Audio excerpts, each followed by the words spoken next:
fucking vibe. Oh, she a killer, shit. bro. Welcome into the Bros Who Think Podcast. This is episode 214. I am your host, Mr. Lyndon Burton, aka Young Boy D-Wits, aka the People's Champ, aka Beard Gang, aka can't find my sound effects. This is just a bitch. But how are y'all doing today? Joined by my guy as always, Mr. Brooklyn. Brooklyn, how you doing, bro? I'm doing good, bro. I mean, I'm doing a lot better since you played the bops. I ain't gonna lie. No, look right here. I got us. Bow. There we go. Got him in here. There we go. Shout out to you, the people. Shout out to the viewers. So look, I'm transparent with y'all with everything. We keep it a beam because like that's what this podcast is. We give y'all us, we give y'all most of us. Some stuff we keep to ourselves, but I wouldn't be myself if I didn't talk about what happened to me this week, and that I feel can help people. I don't want y'all to think that this is me saying like, oh, feel sorry for me or anything, nothing like that. But I gotta let y'all know this week I dealt with my grandpa passing away. I want to dedicate this episode to him. Like anytime we talk about someone passing, we always say moment of silence, or when it's someone that affects us, we got to talk about it. So I just want to say shout out to my grandpa. He wouldn't want me not to pod because he always taught me that like you love people in life. You show people you love them in life. You don't be them people that's crying, passed out, can't move on, can't live in death. And I don't want to use this to bring the mood down.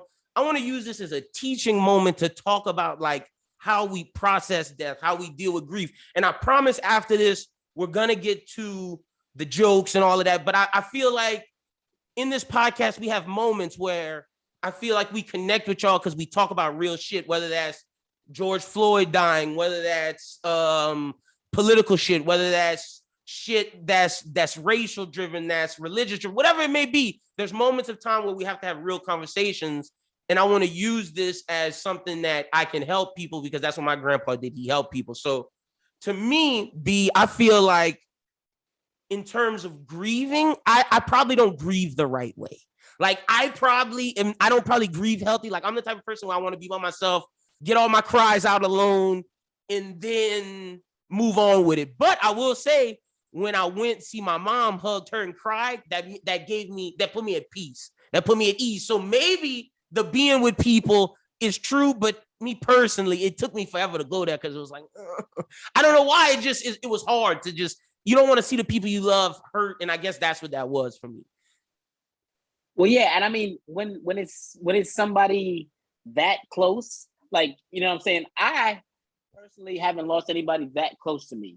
But this is the first time, like, yeah, right. No, yeah. So this is one where it's like, you know, the other ones you help, you know, you might have reached out like, hey, bro, if you need anything, let me know. That was me. This is one where it directly impacts you and your mom. So I can understand where it was like a lot of things being built up until y'all got to the point where y'all saw each other and embraced each other, and then the emotions came running. That makes a lot of sense because when it's somebody that close, that is bound to happen. And no matter how long you try to prolong it, when you see that other person that's hurting just as much as you are, it's gonna come out. The emotions, the emotions will take over. And see, I think that was very cathartic for me. And I know like there's people, for example, my homie, my best friend, me and him, he lost someone very close to him. He's dealt with that. And I was with him, but I know he's the type of person that he likes to be by himself. I like to be by myself. I don't know if that's our generation thing, but I will say this, talking does help to an extent, but everybody grieves in their own way. And I do think that death is something that, at least for me now, before it might have been different. I can't speak about before because I don't know. But now I think it's something where it's like, you got to love people in the time. And that's when I'm so happy that I had a relationship with my grandpa. Like me and my grandpa were close. That was my guy. Like, and I don't have any regret. There's no regret in my heart. So that's another reason why I'm at peace. So it's like, to me, I feel like we got to take this opportunity to be like, every day, you got to tell the people you love them because you don't know how long you're going to have with them.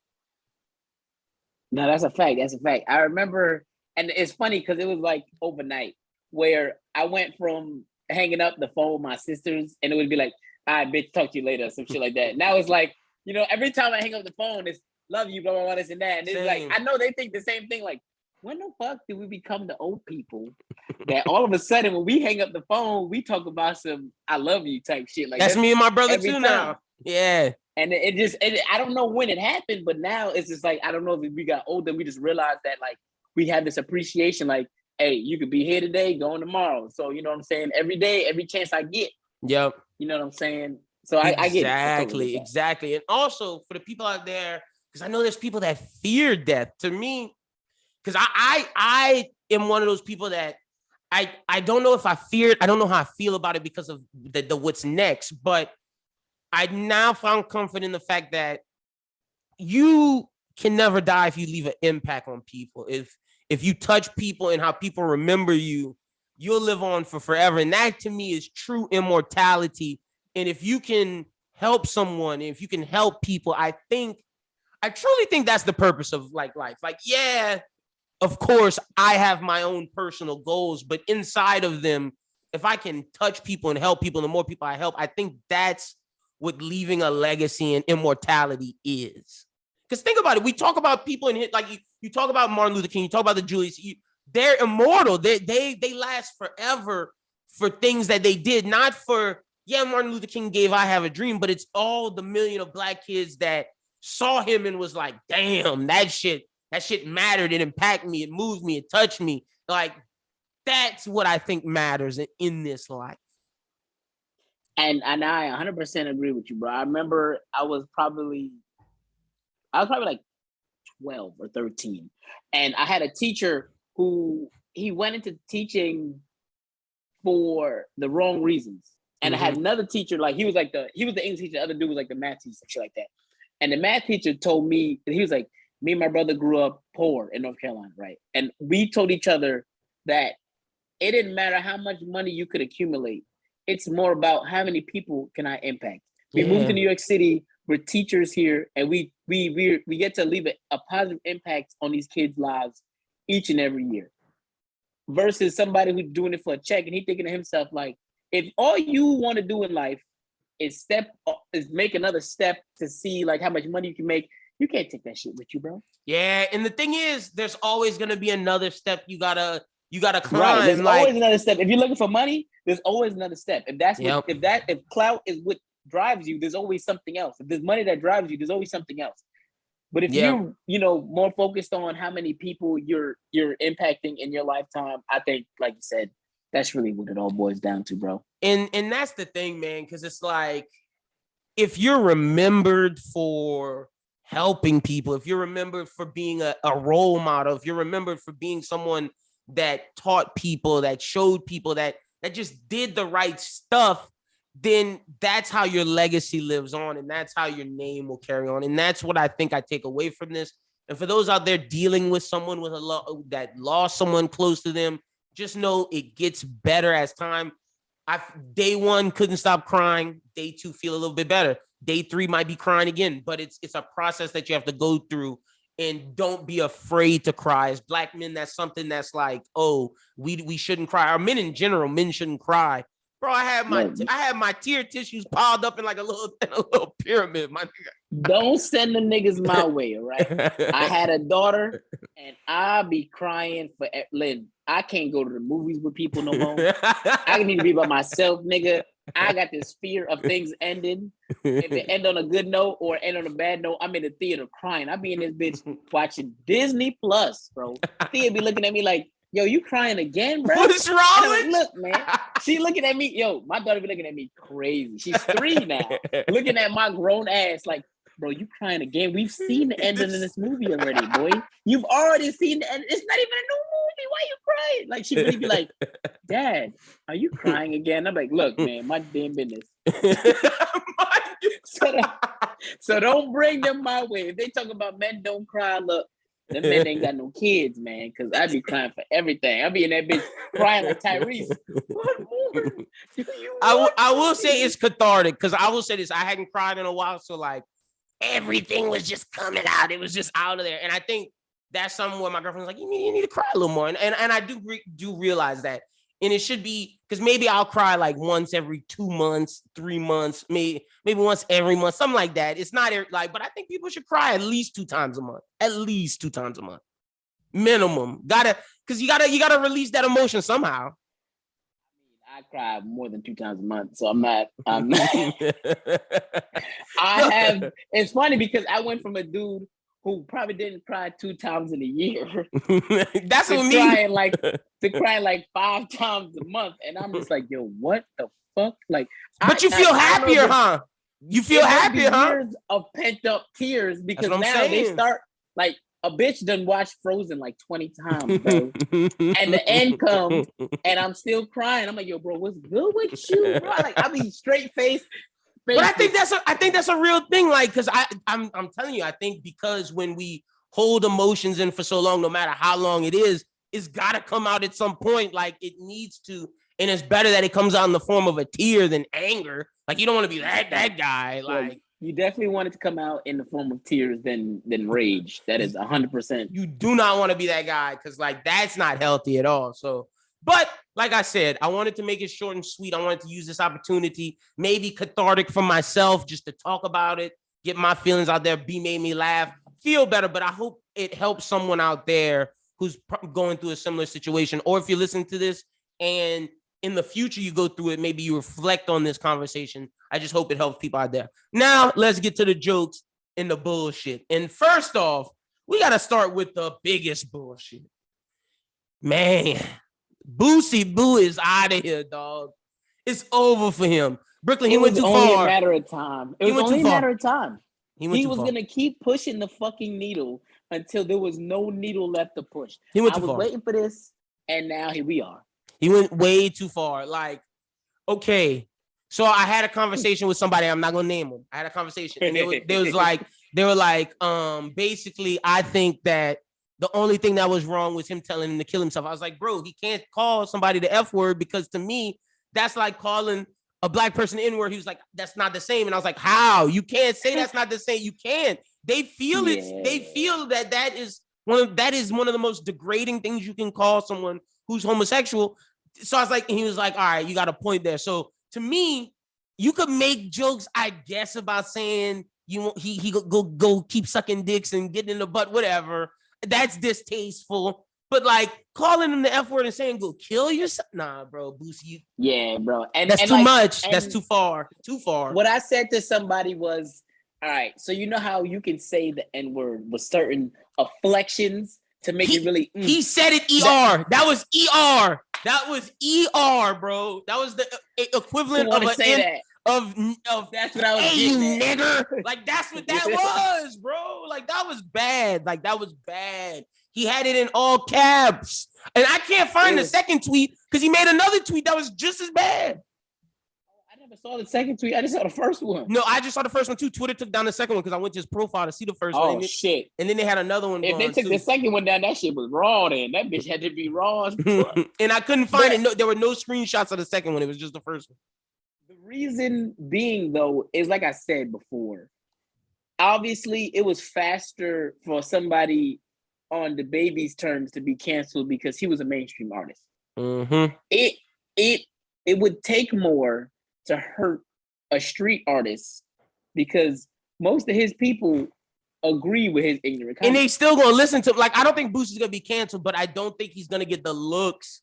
Like, he's gonna get shadow banned. Like, he's going to get people outside of the people that fuck with him are not gonna see his Instagram, not gonna see his tweets, not gonna see his Facebook. His movie not gonna get no ad space. Like, even if he paid for it, he's gonna get shadow banned and get banned from things retroactively. Like, maybe BR radio station stop playing him. Street niggas still gonna listen. He's still gonna get his streams and he's still gonna get his IG shit, maybe, but he's gonna be shadow banned. He's gonna feel it in ways that aren't necessarily, because you're right. He's a street nigga, and those majority of those people, sad to say, agree with that. And it's like you said, and he's gonna be on Instagram and Facebook, blah blah blah, talking about some Mark Zuckerberg gotta see me, my algorithm fucked up. Like, yeah, no, he gonna definitely be saying that. You fucked your algorithm up, nigga, with your fucking words. Nobody did that but you. Nobody told him to say that, bro. And Lil Nas X, and see, this another thing I was arguing. They were like, Lil Nas X shouldn't have said that. Boosie a street nigga. You can't say oh, I got a song with Boosie. What does that mean? I was like, bro, get some tough fucking skin. Lil Nas X said, yeah, I got a song with Boosie coming. All Boosie should have said was, haha, it's called Dick in the Butt. Like, I would have made a joke about, like. And on top of that, bro, if it was the other way around, like they talking about it now, they would say, oh, Boosie was just joking around. Yep. And that's what they saying right now. So I'm like, bro, you can't tell someone to go kill themselves. Like, I'm sorry. That's fucking disgusting. That's disgusting. No matter what we're talking about, bro, if you tell somebody to go kill yourself, you have crossed the line. Yeah. Whether you're talking to two heterosexual men, you're talking to a white person, a black person, where you're talking to a purple, it don't matter who it don't matter. Yeah. Once you tell somebody to go kill yourself, sir, you have crossed a motherfucker. Life is too important, and you can't do some shit like that. That is just scum shit. Like, okay, first off, that's crossing the line, scum shit, and then you're a homophobe and saying homophobic slurs. So like Boosie, like it's over for me with Boosie. Like it just is, like it's done. Like, and I have no regret because like I'm not clamoring to listen for the new Boosie album. Listen, bro, I don't listen like, to the old shit. Even when I was DJing, bro, and he came out with a new artist, he came out with a new project, I would just wait for 2 or 3 people to request the same fucking song, and then I'll download that one song and just play because they don't even be. I don't even think the motherfucking street niggas be listening to the whole fucking album. They be click, click, click, click. Oh, this one a banger. Click, click, click, click, and then they come and they tell me which one the banger is, and I'm like, all right, bet, and I download it. Like, but on my free time, like nigga, the most it would have to come on the radio. Yeah, like and I'm not playing. Set it off. That's the only one that I'm. Let me see. Shit. I think I'm confident to say I have no Boosie in my phone. Like I think I'm There's confident. no Boosie in my phone. I can say that for sure. Oh yeah, no, I'm confident. There's none. Zero. Yeah. Zero.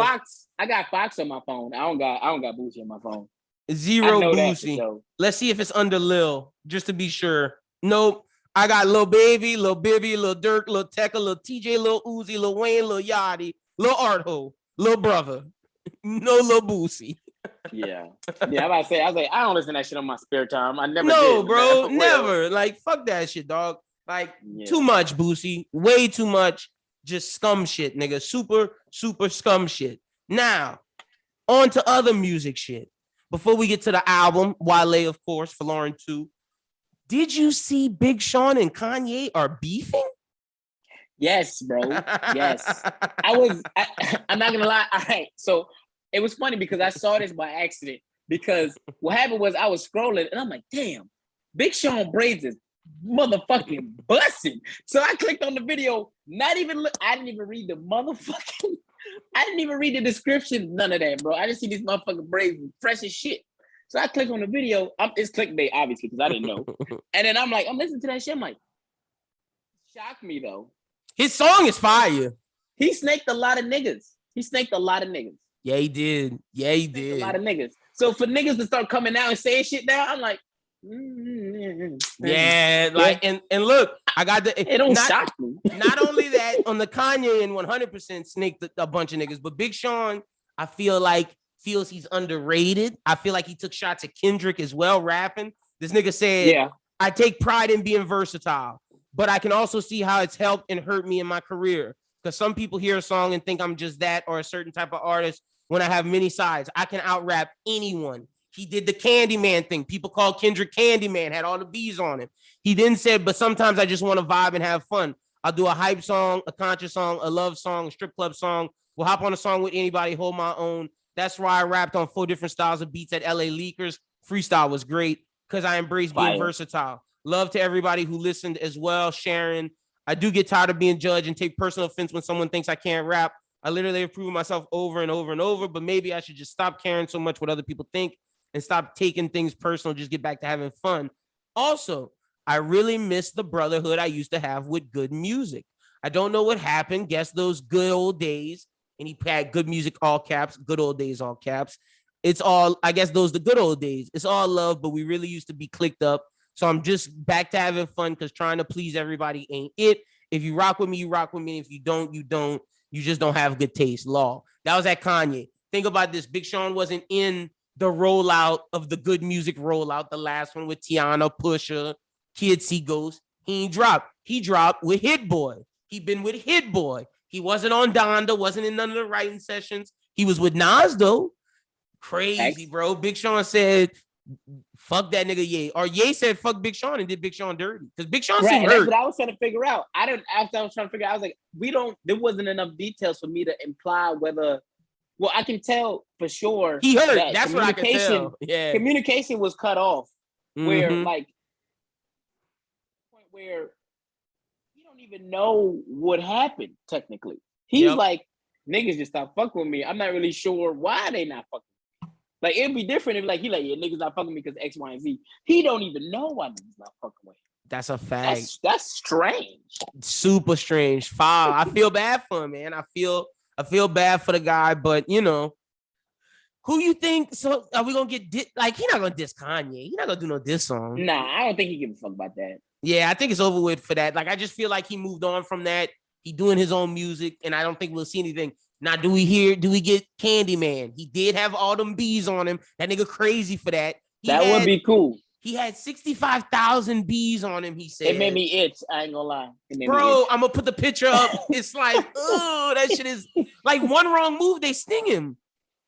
He don't care about that. I'm pussy, nigga. I'm sorry. I'm pussy. I'm not doing it. I never said I was doing it. I'm saying he don't care about that. Never said that I would do it. So when I get that to be misconstrued. Fuck out of here. And that I'm gonna bring up a topic later about animals because Tiger King 2 dropped and I thought about this. Saw this on TikTok. I'm gonna bring that up later. But you think Kendrick shots, Candyman? Are we looking too deep into it as rap fans? Because niggas was going under there. Who you calling out? Say his name. People was like, say it 5 times. And it was like, Candyman, Candy. I saw the same shit. And I was thinking to myself, I was like, I can see it. Marlon Wayans was hyping up. Marlon Wayans was like, do it, nigga. Say his name. They love throwing shots at K-Dot. So, I mean, especially if this next chapter of Kendrick's career is going to be, take a step back. Independent. Falling back, independent. Yep. Right. And that's not really what he want to do. I feel like it may change his route if somebody called him out. So if he gonna do it, I'm all for it. I'm ready for it. Also, J. Cole said, when I'm in LA, I'm the best rapper in the West. Said that on stage. Is that a shot? Now, J. Cole the other day, Kendrick said smoking on top 5s. J. Cole was like, I'm top 3. And I'm not. He basically said Drake was 1A, 1B, and he said it's me and Drake. Didn't say nothing about Kendrick, nigga. Jim and Drake was on stage Drake was like, yeah, Cole, you the goat at this rap and shit. Drake was like, I'm me and you the best rapper, nigga, and taking shots at Kendrick. Will we see? First off, before we get to the Cole thing, who wins? Big Sean, Kendrick. Oh, you can't hear? Wait, let's see if you can hear me now. Hold on. There we go. You good? You can hear me? Oh, my shit just went out for a second. My bad. That was fucking weird. We good. All right. Who win? Big Sean, Kendrick. I think Kendrick for sure, bro. I love Sean, bro. I love Sean. I just don't see it being Kendrick. I got too much respect for Kendrick, bro. I got way too much respect for Kendrick, bro. And look, I'm saying it's easy too. Easy win. But I will say Sean gonna have bars. But I will say his songs. When I say easy win, if Sean did a song and then Kendrick did a song, no matter what, Sean's song, I think no matter what, Kendrick's song gonna be better. That's why I'm saying easy dub. Sean may have punchlines. Yeah. People may be like, damn, that was a hard song, but Kendrick's just gonna be better. Now, Kendrick J. Cole, who you got winning? See, now that one's a little bit tougher. That's different. Because we've already experienced throwing shots at Kanye and things like that. We can do it. Right, that he's capable of doing it. I just don't see them going at each other because of the friendship that they have. And the same shit with I don't Drake know how close it is. Because they're Drake and J. Cole will never beef. Wale and J. Cole will never beef. I don't think Big Sean and Drake would ever beef. But I do think J. Cole and Kendrick would, because they never did that album. They've been distancing them, so they're not as close as they used to be. You don't hear nothing with Kendrick and Cole. It's always Cole and Drake, Cole and Wale. Right. I'm picking Cole to beat Kendrick. Me too. And because I feel like, you know what it is? I feel like it was Cole who wasn't willing to finish the project together. I think it was TDE said no. Pulling back. Yeah.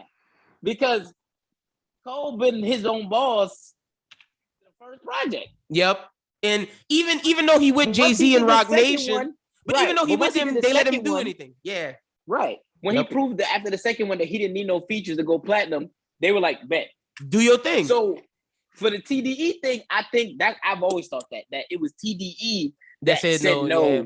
Because I was like, they both seemed willing in all the fucking interviews, they seemed willing. But and I'm gonna be honest, I think that Kendrick is a great rapper, top 3 right now, one of the best rappers of all time. And don't misconstrue what I'm about to say. But I think J. Cole on a diss beat record would sound cleaner than Kendrick would, because I think Kendrick is at a point in his career right now.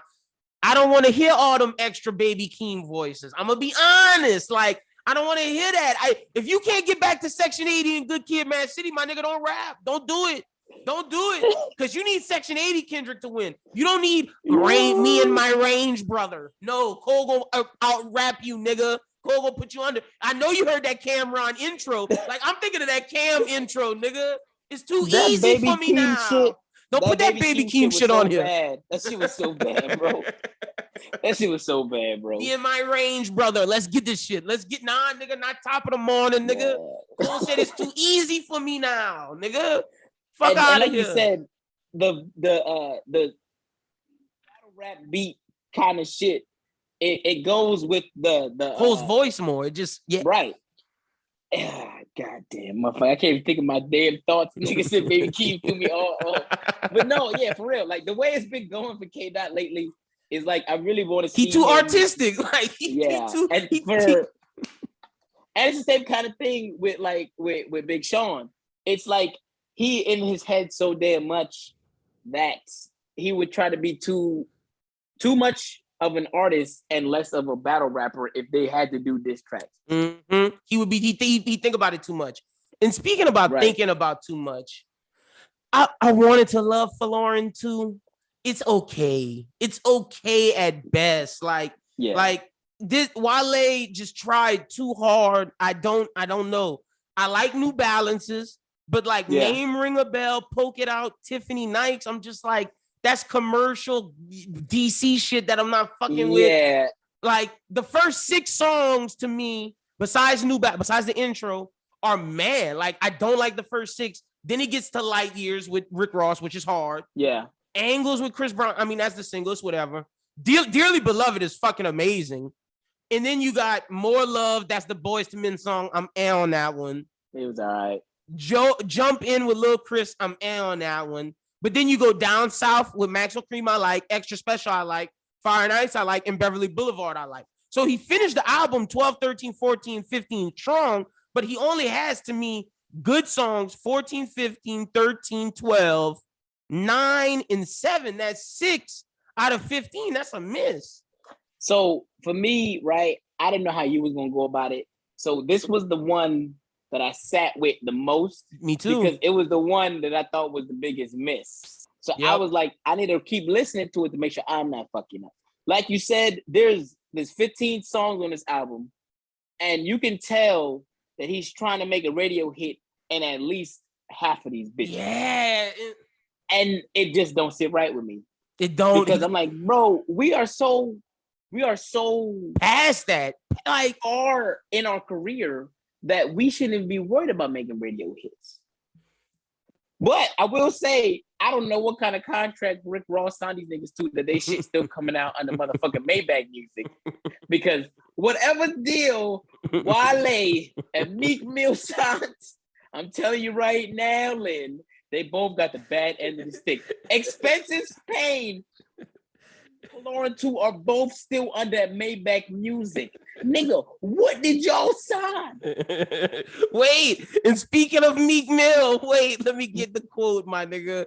Meek Mill gotta be either on pills or he down bad. Because Meek just say anything every day. This nigga said, I haven't gotten paid for music and I don't know how much money labels make off me. I need lawyers ASAP. He said, ask the record label, how much have you spent on me as an artist? Then you ask, how much have you made off me as an artist? I'm about to make my record deal public by Monday just to let the world see what these people on. What Rick Ross did to Meek, nigga. Wait. When did he tweet that? 2 days ago. Bro, because I wrote down this point that I was going to bring up on the pod once we talked about Folarin, nigga, because I had to go back and check my facts. These niggas have been on Maybach since we was in high school. Yeah, that's a fact. Right? Okay, cool. So now think about Drake then got two other contracts. Drake is out, right? The Weeknd is out. is out. Kendrick is out. All these Big Sean is out. All the niggas that got hot at the same time as these niggas is out of their contract. Or got new deals with him. Like Drake got a new Cash Money deal. Right. Big Cole Sean got a new shit. Yeah, Cole got a new Rock Nation like partnership. Like Weeknd got a whole new deal. Like niggas got partnerships. Yeah, like they're not and under these niggas Cash are Money. Still underneath, like nigga, how you underneath Maybach, underneath Atlantic? These niggas still not making no bread. That's a damn shit. Yeah. Look, our 10-year high school reunion is coming up. Yeah, that's a fact. And these niggas is still under the same contracts, nigga. That is fucking insane to me. So I'm glad that Meek. I'm mad at myself for not knowing this, but I'm glad that he's saying something, bro. Because Rick Rose, sir, the biggest boss. You are fucking your employee. This is terrible, bro. There's no way they should still be under him. No, that's crazy. That's crazy. Like especially Meek. Like Wale, maybe the sale numbers haven't been what they're supposed to be. Meek but sold. There's no way. There's no way, Meek. There's no way, bro. There's no way, bro. So like maybe this is why Wale is trying to make radio hits because he's trying to get out of the fucking deal.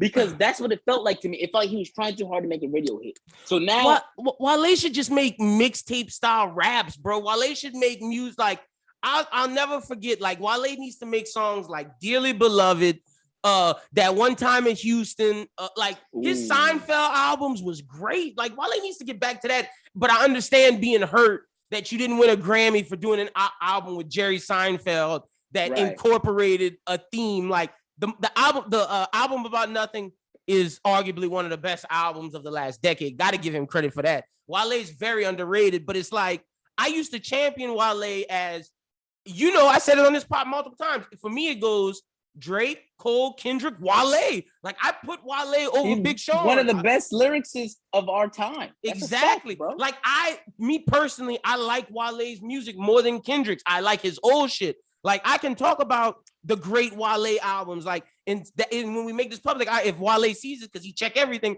I don't want it to be seen that I'm not a Wale fan. No, nigga, I have Wale. I like Wale music more than Kendrick music.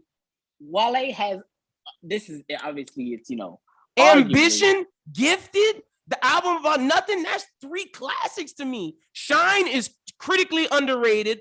Free Lunch is an amazing EP. Like the mixtape About Nothing is one of the best mixtapes. Like Wale's catalog is thorough, but to make music like Folarin just doesn't sound like the dude who made Folarin 2. You're right. Because Folarin 1 is amazing. Yeah, no, you're absolutely right. Yeah, that sounds like we need it. But but for the person that made Folarin, that made Ambition, that made Gifted, that's not the same person that made Folarin 2. It's not. No. It's the person who made Dearly Beloved, is the person who made Light Years, is the person who made Fire and Ice and Beverly Boulevard, but I don't know who made Fluctuate. I don't know who made Tiffany Nights. Poke It Out. J. Cole did that nigga a solid, because if I was J. Cole, I would have told that nigga suck my dick. I'm not getting on that trash ass song.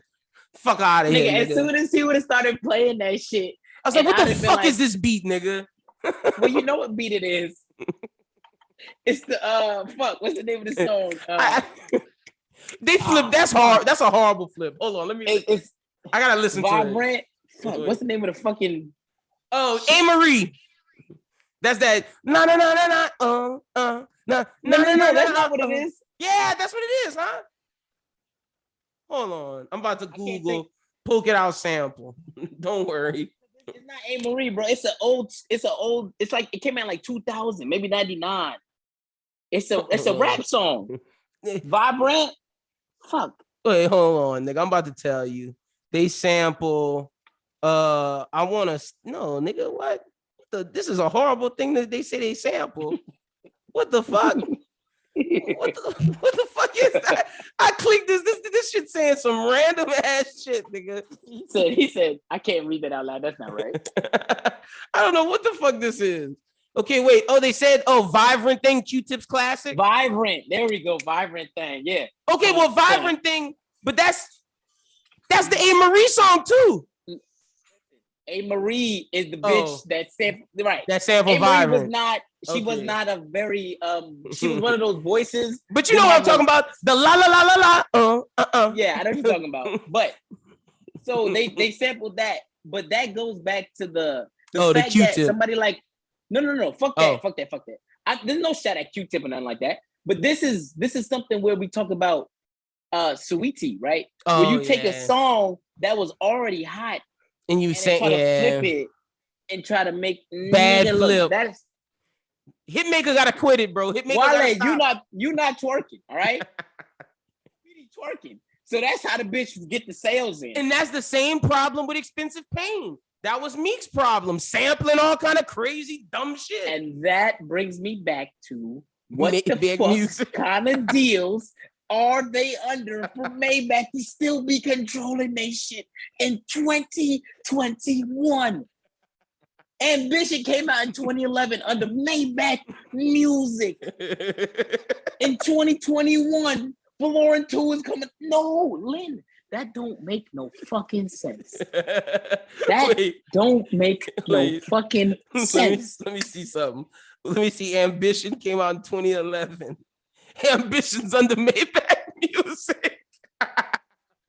Bro, I'm telling you, this is the only thing I planned for this week was to discuss what the fuck they under. Because that after listening, I forced myself to listen to this fucking album 4 times to make sure I wasn't tripping. I did too. And I'm like, nah, bro. Then I started Googling, nigga, what kind of contract these niggas under, man? They still on the Maybach? This is crazy.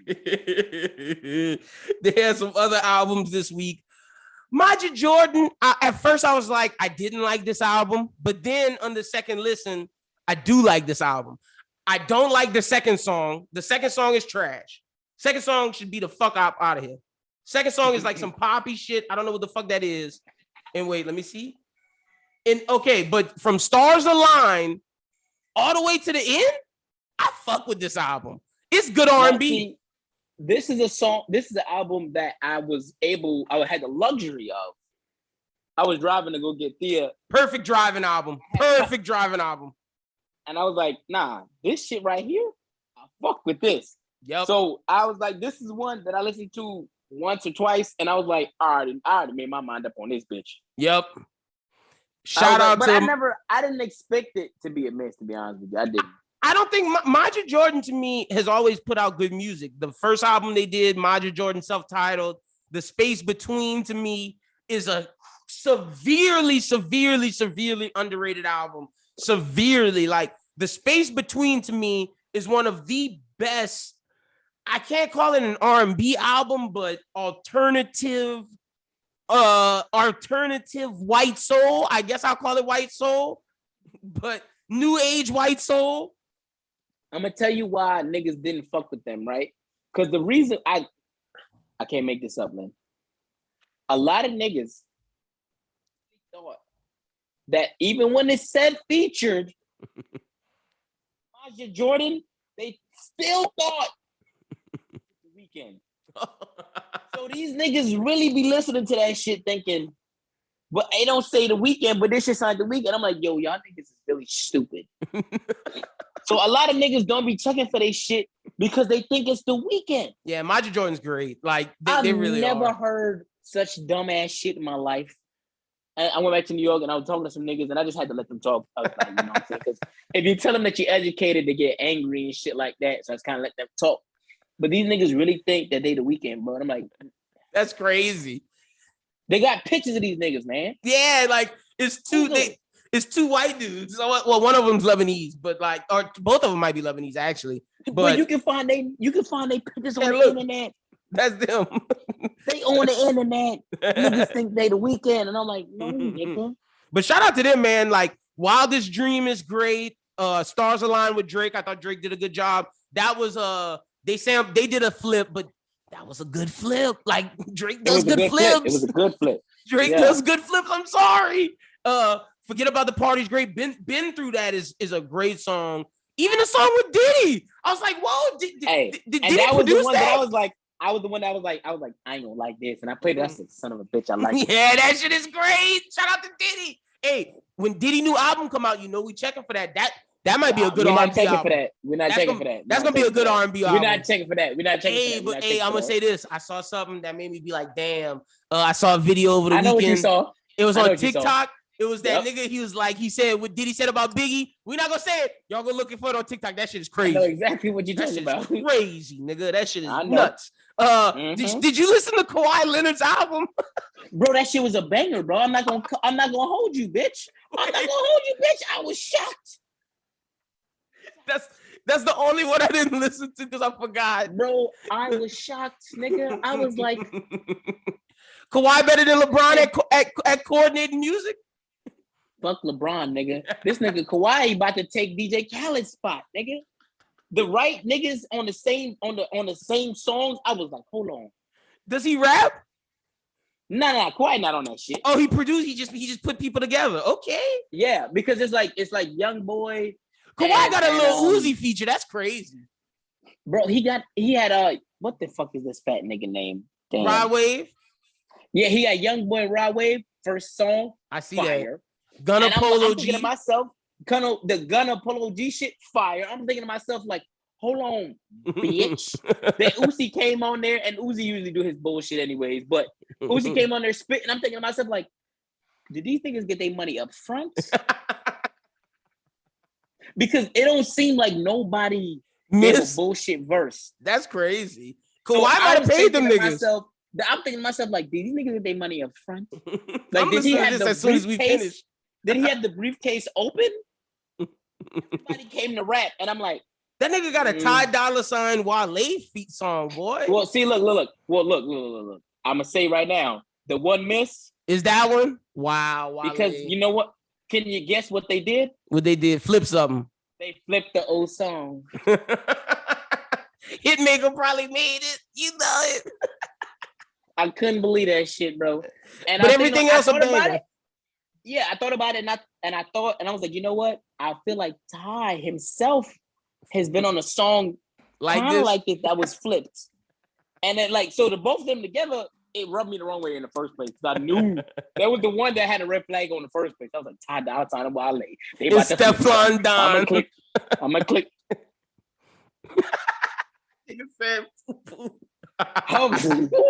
Her verse was so bad, bro. She ain't get paid up front. Either that. Look, there's something like I don't want to be on here and just completely trash UK rappers. You feel me?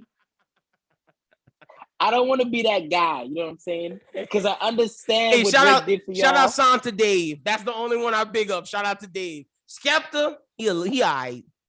I see what Drake did for y'all, you know what I'm saying? But again, if it feels like to me, average viewer, that you are trying too hard to sound American, it does not flow, bro. Back in the gully, mans do this, man do this. Man, back in the gully. That's how the niggas rap. They had Ty start off the chorus, and the first verse was Stefan Don, and I was like, Lord, they didn't even start it with Wale. No, bro, they came in hard with Stefan. I'm like, cool. I was like, let's get this shit out the way. This is bad. That shit should have been the end verse so I can skip her shit. Had to suffer through to get to Wale. I'm like, you know what? If I had to pick a miss, it's that one. That's a fact. Okay, you can skip that. Ooh, I'm gonna check out Kawhi album. I'm gonna listen to it. That's the only one I didn't get to check. Also, Maxo Cream Drop. It was okay. Yeah, it was some gang shit. Mm-hmm. He tried. Does it get the vibe that Maxo Cream tried too hard to be Pimp C? Is that just me? Like I get he's from Houston. I get that's the sound, but like Slim Thug didn't sound like Pimp C. Paul Wall didn't sound like Pimp C. None of them niggas all sound like themselves. He tries too hard to sound like Pimp C to me. He had a feature. Which the Tyler feature's great. No. But what Max Cream was on? He was on Wale. He was on Wale album, sounding just like Pimp C. Just like Pimp C. I was like, what the fuck is this? I was like, what the fuck? And I was like, I hadn't listened to his shit, and then I went there and I was like, what the fuck again? I was like, this is not a one-time thing. This is really what he's trying to do. Yeah.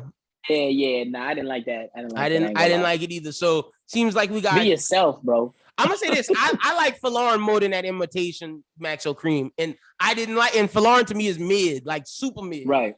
So I'm gonna rank this Maja Jordan number 1, Falarin, and then Maxo Cream, but Kawhi shit over Falarin, of course. But I just didn't listen to it yet. Yeah, no, you gotta listen to that, bro. It's only an EP. Yeah, it's only an EP type shit. So like, but still, get it twisted. But like I said, as far as like you said, as far as LeBron go, he passed him already. He already passed because even though the Ty Dolla $ign and Wale shit was a miss, that whole Space Jam album was a miss, nigga. What? Right. LeBron said put Lil Baby with Kirk Franklin. Kawhi would never. So I'm saying, like, at least, like, if Stefan's not on that shit, it's a miss because I think it's corny. But as far as it being a part of a soundtrack, the Ty Dolla $ign Wale thing, they definitely are compatible in terms of the type of style that they bring to the table. Stefan, that was just a reach. Don't know where he was going. Like, he reached across the pond with them long ass arms, and he should have put that bitch back over there. He said he wanted some.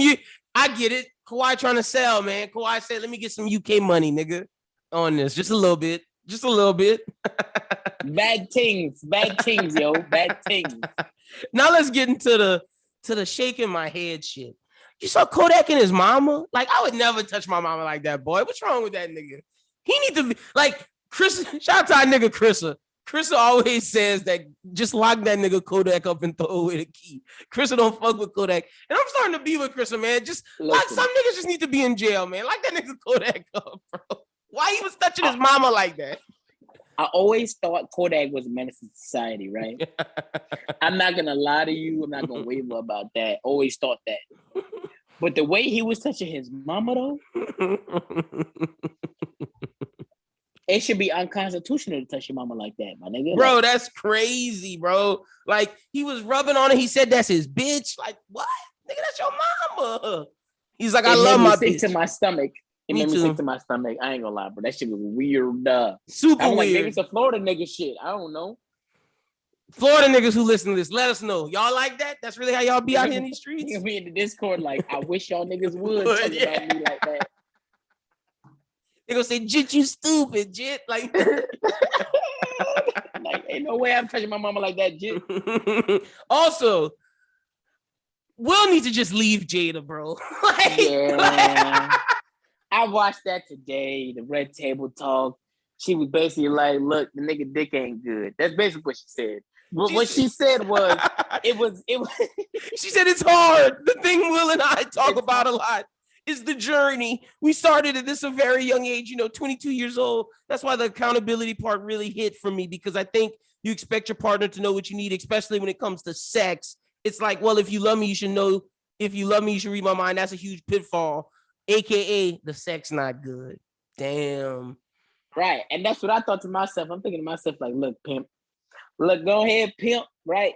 Once she told you the sex was not good, you already got another baby mama, nigga. Let's go ahead and make it 2 baby mamas and just move on, nigga. Like, why would you suffer? And now it make me think like she with August, and that's just down bad, Will. No. Listen. She fucked August. We already know she fucked August. She fucking other niggas too now. She definitely fucking other niggas. We just don't know about it. The thing is, to me, is like, Will, you ain't got nothing to lose, right? Trey mama ain't your wife.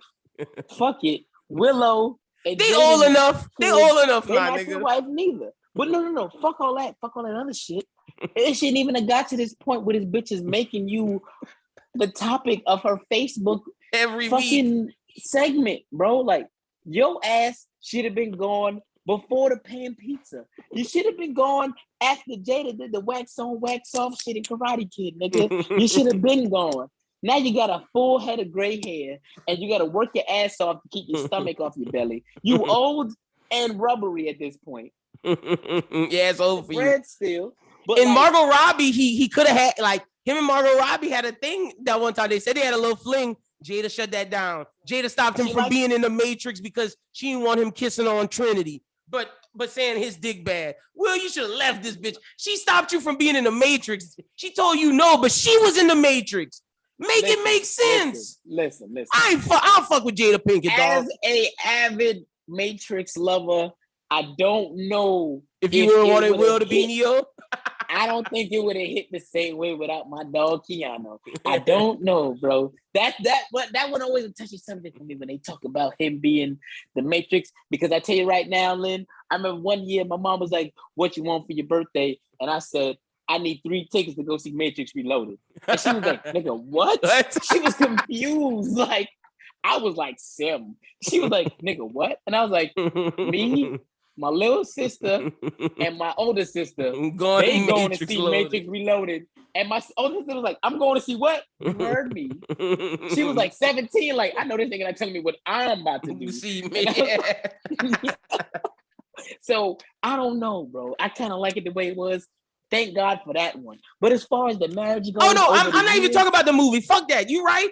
But still, she caused, like, he could have been in that. Like, nigga, she fucked that up.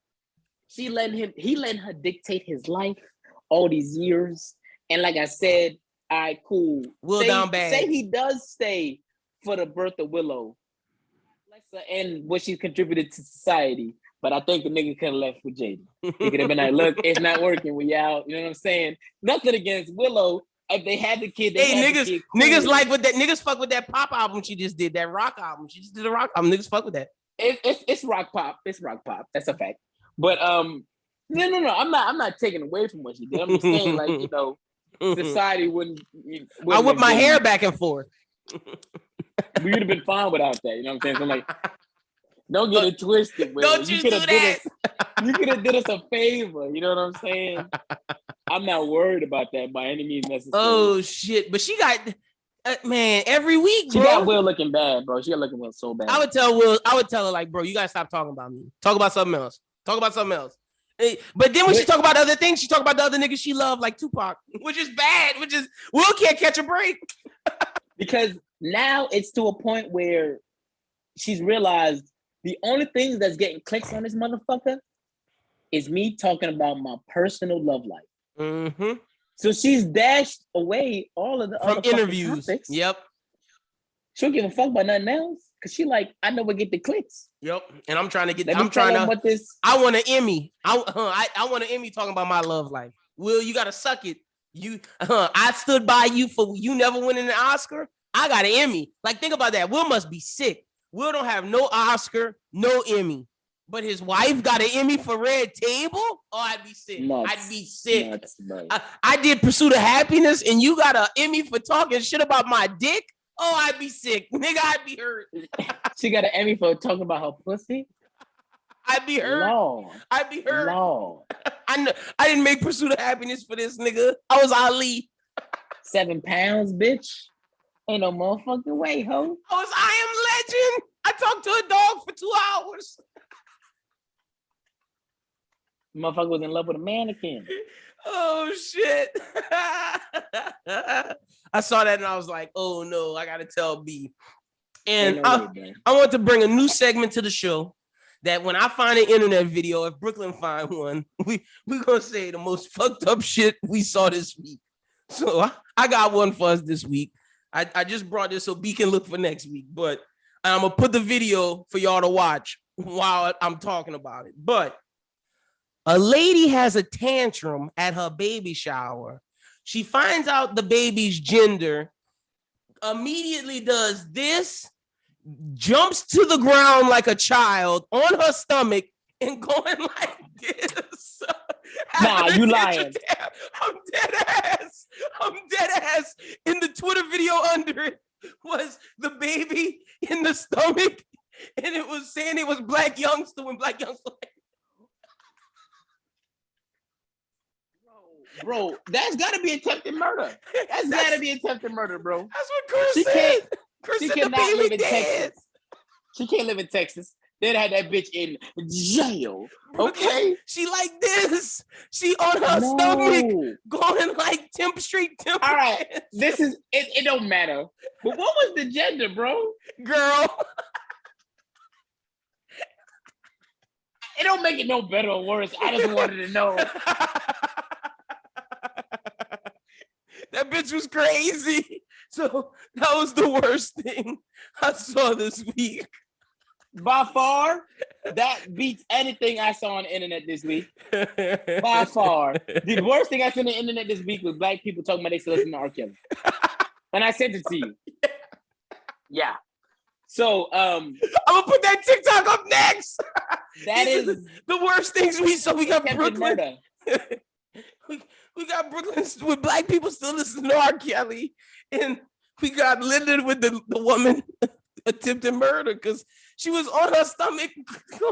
That baby, bro. My girlfriend was like, that baby has to be dead. Like, there's no way. And if it's not dead, it's gonna be fucked up. Yeah, it's gonna come out fucked up, like cripple or something. Who knows, bro? But like, you might have put a dent in the motherfucker's head. The funny thing, Brooklyn, is the people looking at her go crazy, like, calm down, it's okay. But then when she jumped to the ground, everybody run like, wait, what you doing? Everybody, wait. It go like, it start like this. It's like, wait, what's she doing? She on the ground. What's wrong with her? And then she start doing this, and niggas just run, jump out, and say, bitch, get the fuck up. And then look, the mama trying to pull her up, and she fighting on the ground. And then the baby daddy said, bitch, get the fuck up off the. So her and the mama rip her off, and she crying like just like a crazy person. People like that don't need to procreate, bro. People like that don't need babies. That's what I was gonna say, because I wanted a girl really bad. If it would have been the dude, cool. Mm-hmm. It is what it is. But I wanted a little girl so bad. I guess it came to fruition. I don't know if I would have been like so angry that you're not gonna kill your kill your son. Or like I go to the stores and I be buying cute shit, and like I'll go to work or something like that, and I'll show the girls what I bought, and they be like, "Who bought that?" And I'm like, "Bitch, me." Yeah. And what you mean? I'm like, I want a little girl. I grew up with 3 women in the house. I don't know how to dress no niggas. I better dress myself, but I can put some together for a girl. So I was like, I guess I can get like she really wanted a little boy, but damn, crazy, bro, crazy. So, oh Lord, that was the craziest thing I saw this week. So SoundCloud, since y'all get the intro music, YouTube, I thought of a segment for y'all. Y'all get the craziest things we saw. Video gonna be in there for y'all to watch. That shit is nuts. But all right, B, that's pretty much everything, man. Tell the people they can follow you on social media. You can find me on all social medias at Where Brooklyn at. That's Brooklyn with a Q, not a K. That's for marketing purposes. Because we are not trying to get sued. And with that being said, let's jump into the song of the week. And then after that, we got Bros Who Ball, me, Schubert, and Ian. We also do our NBA preseason predictions, do all of that. So be sure to check that out right after this. But let's get into the song of the week right now.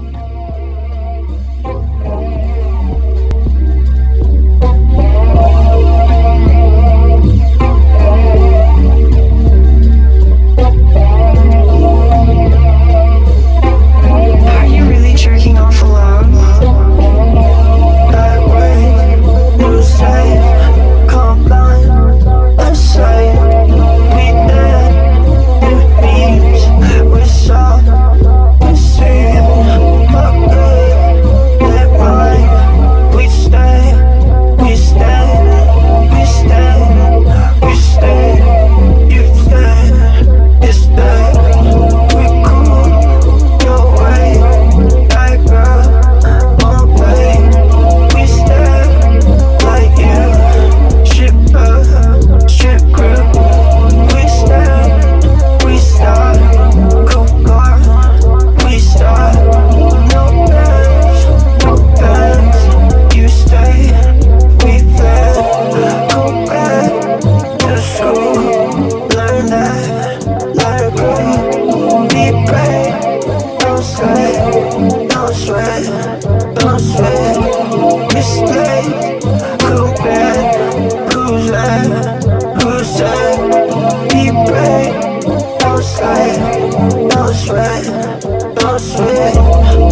Bros Who Ball. That was the song of the week.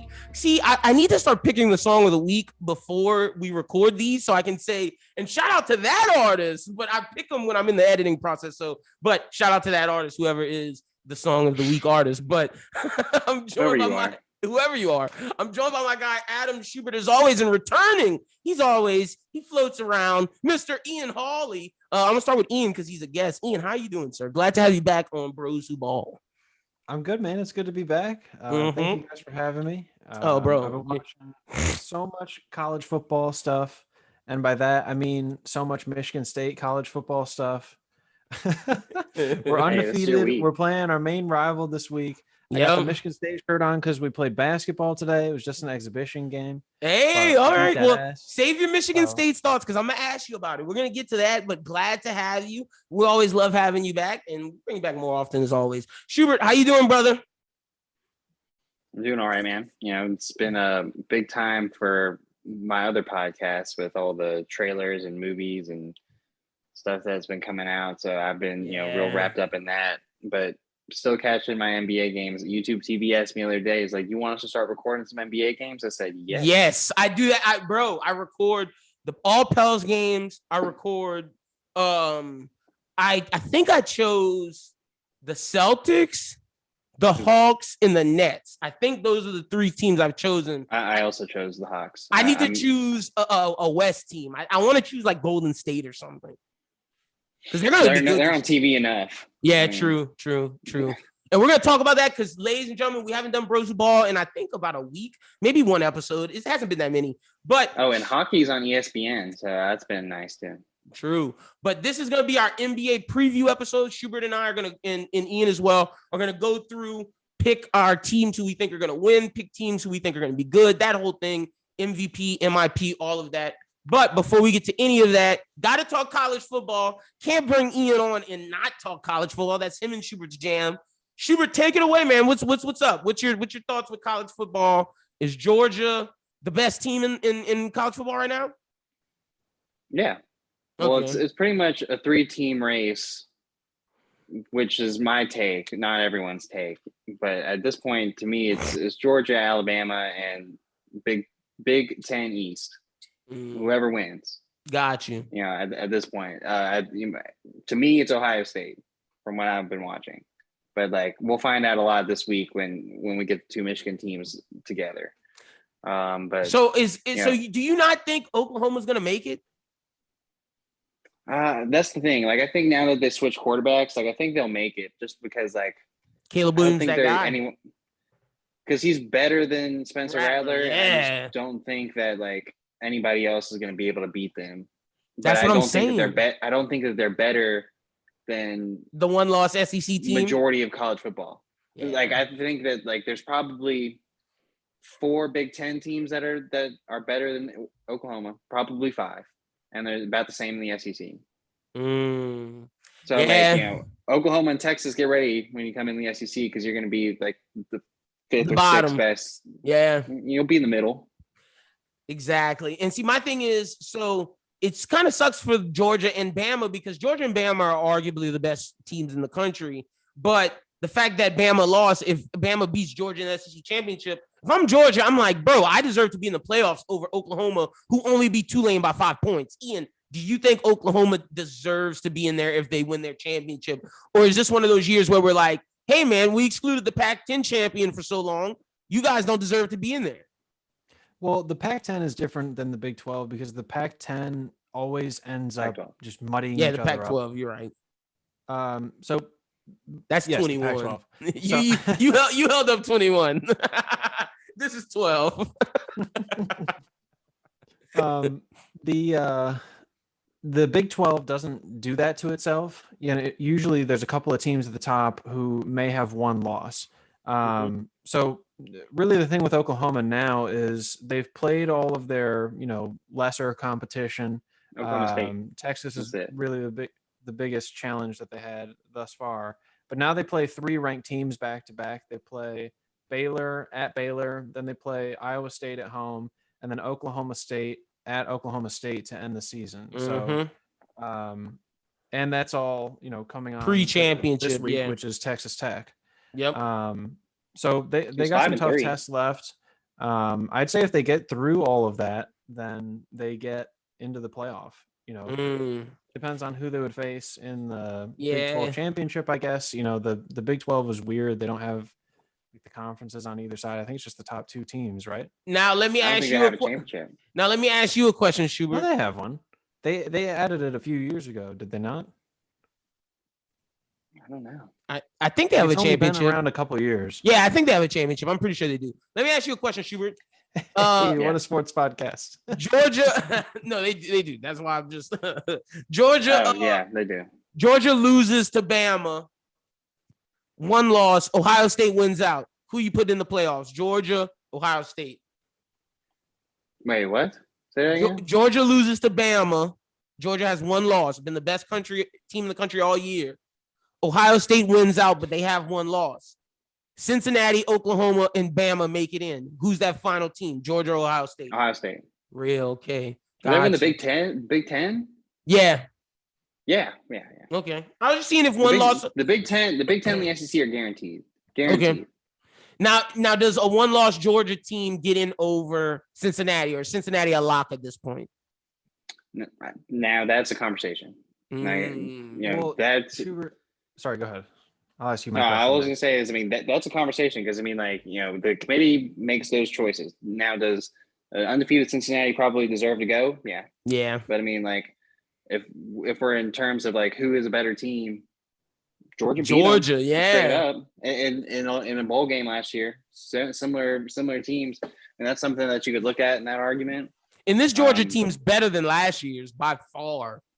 Yeah, so I don't know, but at this point, Cincinnati is not guaranteed. They can still lose. It's possible. True. And if they lose, they're out. That's the thing. They have to win out.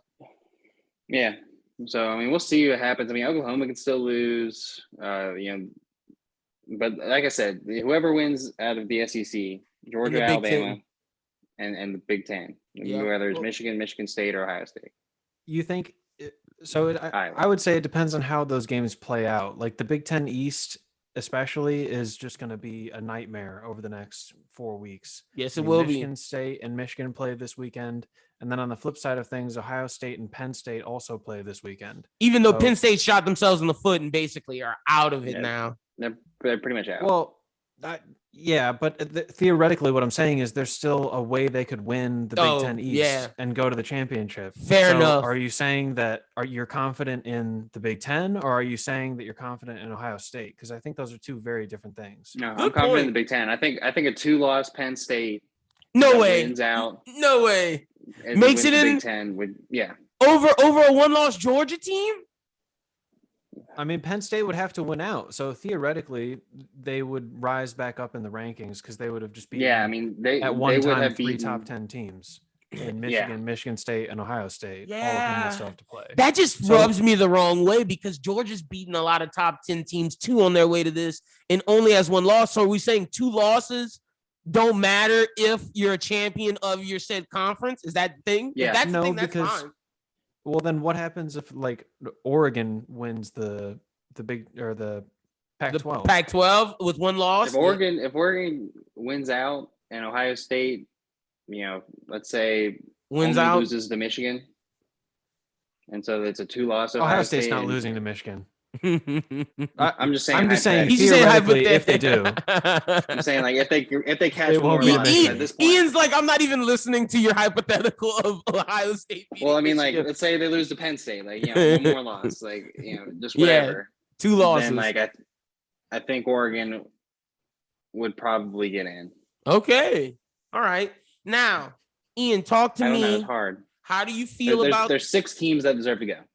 Yeah, probably. And that's why there should be a 8-team playoff, 8 to 16. This year's is indicative of that. But Ian, how do you feel? Your team 7-0. You control your destiny.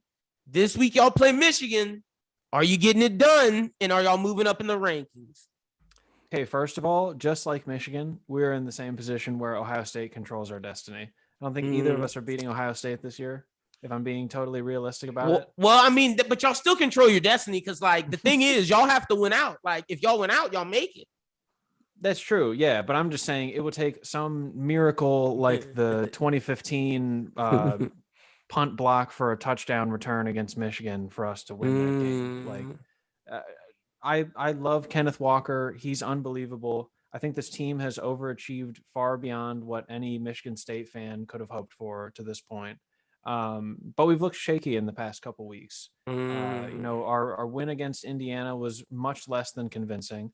And Michigan had a big win against Northwestern at the right time, beating them 33-7. Northwestern is god awful. I'm just Northwestern saying. is trash. Northwestern is a AA team this year.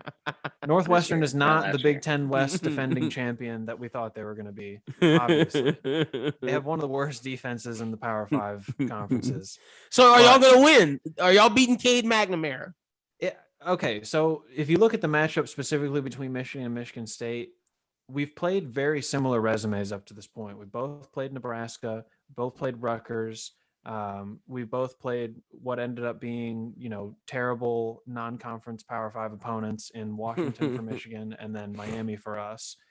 Of the two, I would say Miami's probably a little bit better. I'm pretty sure they just beat a ranked team in the past couple weeks. Yeah, I think so. A plus 20, still but 3 and 4. So really, we haven't played too difficult of schedules when you look at the overall season. Each of us still have to play all 3 of the other Big Ten East schools. So really, I think the game is going to come down to who can run the ball better. Okay. Like 36 of the last 41 games, forgive me if I get that number wrong, but have been decided by who runs the ball more for more yards. But I don't think Cade McNamara is any good. I think our receivers are better than Michigan's. I do think Michigan's receivers are pretty decent. Our guys are just so fast. I don't trust Michigan's corners to be able to defend those guys on long threats. I'll say this. Y'all's running back, close. Kenneth Walker is the one. Like, y'all need him. When y'all beat Rutgers, he had a big game. Y'all need him to be going. But see, I don't know if I believe in Peyton Thorne. You're hating on Cade McNamara. I think McNamara is better than Thorne. No. That is ridiculous. First of all, they've only thrown the ball like 26 less times than Michigan State has all season, and Thorne has almost 500 more yards than McNamara. Okay. Everybody talks about how efficient McNamara is, but that's because he barely throws the ball because they don't trust him to throw the ball more than 5 yards down the field because he underthrows receivers or he wildly overthrows them. So they just run the ball way more than they pass because at this point their offensive line has been able to dominate all of the lesser competition that they've played. Look, so McNamara, I'm going to give you his stats. Completion percentage, 63.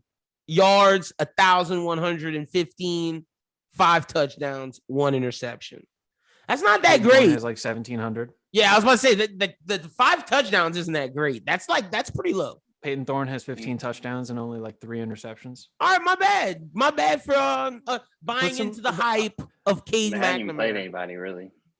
Well, that's the other thing. Again, we played very similar schedules. So everything I just said that's bad about Michigan, you can say about our team as well. We have this great run game, quote unquote, but that's because we break off for, in the last game, not against Indiana, but the game before against Rutgers, we had a 94-yard touchdown run. It was the longest play from scrimmage in school history.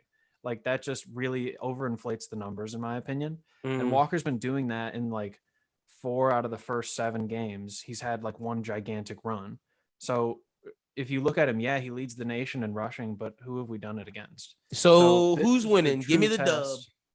Now the biggest thing that we haven't mentioned here, rain is in the forecast. Ooh. And from Michigan State, that helps. That does, because y'all are gonna run y'all are more of a running team. And also the last time I was at a Michigan State game. Oh yeah, for your podcast. Yeah, like in 2017. Monsoon in the Bama big house. Bandwagon. Yep. Michigan State won. If it's raining on Saturday, MSU. I'm taking the Spartans. All right, Schubert, you got the Spartans. All right. If it's raining. So we got to. So if it's not raining, you got Michigan winning. Yeah. I got rain. I can give you the weather forecast right now. It's raining. It's 35% chance. 35% chance of rain. Schubert says if rain, Michigan State. If not rain, Michigan. Ian, who's winning? I'm not letting you do an if. You have to give a definite answer. Michigan State wins by 3. Ooh, okay. Michigan State wins by a last-second field goal. Because I think what's going to end up happening is that we're both going to load the box because Michigan has a great running offense. We have a great running offense. And then the quarterbacks are going to be forced to throw the ball down the field. And it's who can make the play. Barring some monsoon where Peyton Thorne just has balls get away from him for, terrible interceptions, I think Peyton Thorne is the more established quarterback.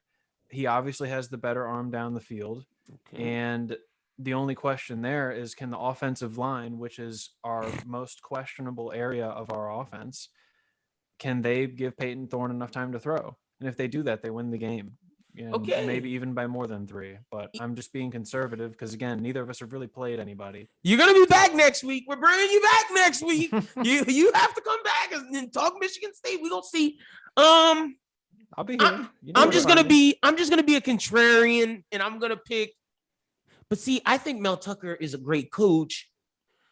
And I want him to win, so it boosts this thing for LSU. But I also want him to lose. Do you want to do the coach thing? We haven't touched on the coach thing. We will. We'll do it in a second. All right, I'm picking Michigan solely for the fact that I want Harbaugh to win. So Mel Tucker's like, I'm out of here. Peace. And speaking of that, I'm not gonna say any. I'm just gonna say this. Sources. I'm gonna use like how Schefter does it. Sources have told the Bros Who Think Network that the top candidates for the LSU coach is Mel Tucker, number 1. What's my boy's name? Lane Kiffin, number 2. I don't know the rest. I know the top 2. That's what they're shooting for. And I think if Mel Tucker loses this weekend, it's more likely that he comes. Aim high to get Luke Fickell. I see you. Luke Fickell's not coming to LSU either. Why would Luke Fickell want to leave the cakewalk that is the Cincinnati job, prove himself, ranked teams on the schedule every year, to come to be he's going to a new conference, the 8th maybe in the SEC? He's going to a new conference, like Schubert said. Also, my personal belief is that Dave Aranda is legitimately a candidate. Oh yeah, and I think that Joe Brady. I think Matt Rule's more of a candidate than Joe Brady. But I think if Matt Rule comes, Joe Brady comes with him. That's kind of how already started laying the seeds that he's interested in going back to college. Yep. So, Ian, you have a chance that Mel Tucker stays, but the principal wants to show the players that they can hire a black coach. The dean of the chancellor. So I'm just saying, it's not looking good for Ian in Michigan State. Would you be hurt? How do the old white boosters at LSU feel about Mel Tucker? That's fair. How do they feel about throwing money to Mel's and that's Mel's why checkbook? My sources say that they're trying to prove to players, because they got a bad backlash due to what happened with Coach O and the Black Lives Matter. They're trying to show recruits that, hey, LSU supports African-American coaches. And it helps the boosters because Mel Tucker's a disciplinarian. So they're going to do that fake shit that the NFL does, where it's like, oh, we're going to interview one just because we want to save face. Well, they're going to hire one. See, that's the thing. If they just interview him, you're right. It's fake shit, and we'll call it out. I think they're going to hire him. Wait, but why are they fake just for interviewing him and not hiring him? What if he says no? Oh, if he says no, well, then that's different. But if they just interview him, but they choose someone else and he doesn't say no, then that's fake shit, Ian. Because that's just like Schubert said, they're just doing it to save face. No, I believe that. They're just doing it to save face. What if they're like, okay, yeah, Mel Tucker's the guy going into these interviews, and then all of a sudden they find out he's not? Well, yeah, they just reevaluate him and be like, maybe he's not the guy that we thought he was, or whatever the case may be. You're posing great points, but like you said, we both know the old white boosters of LSU. Like, we know what time it is with them. So, and they specifically want a disciplinarian because they want the team to be structured.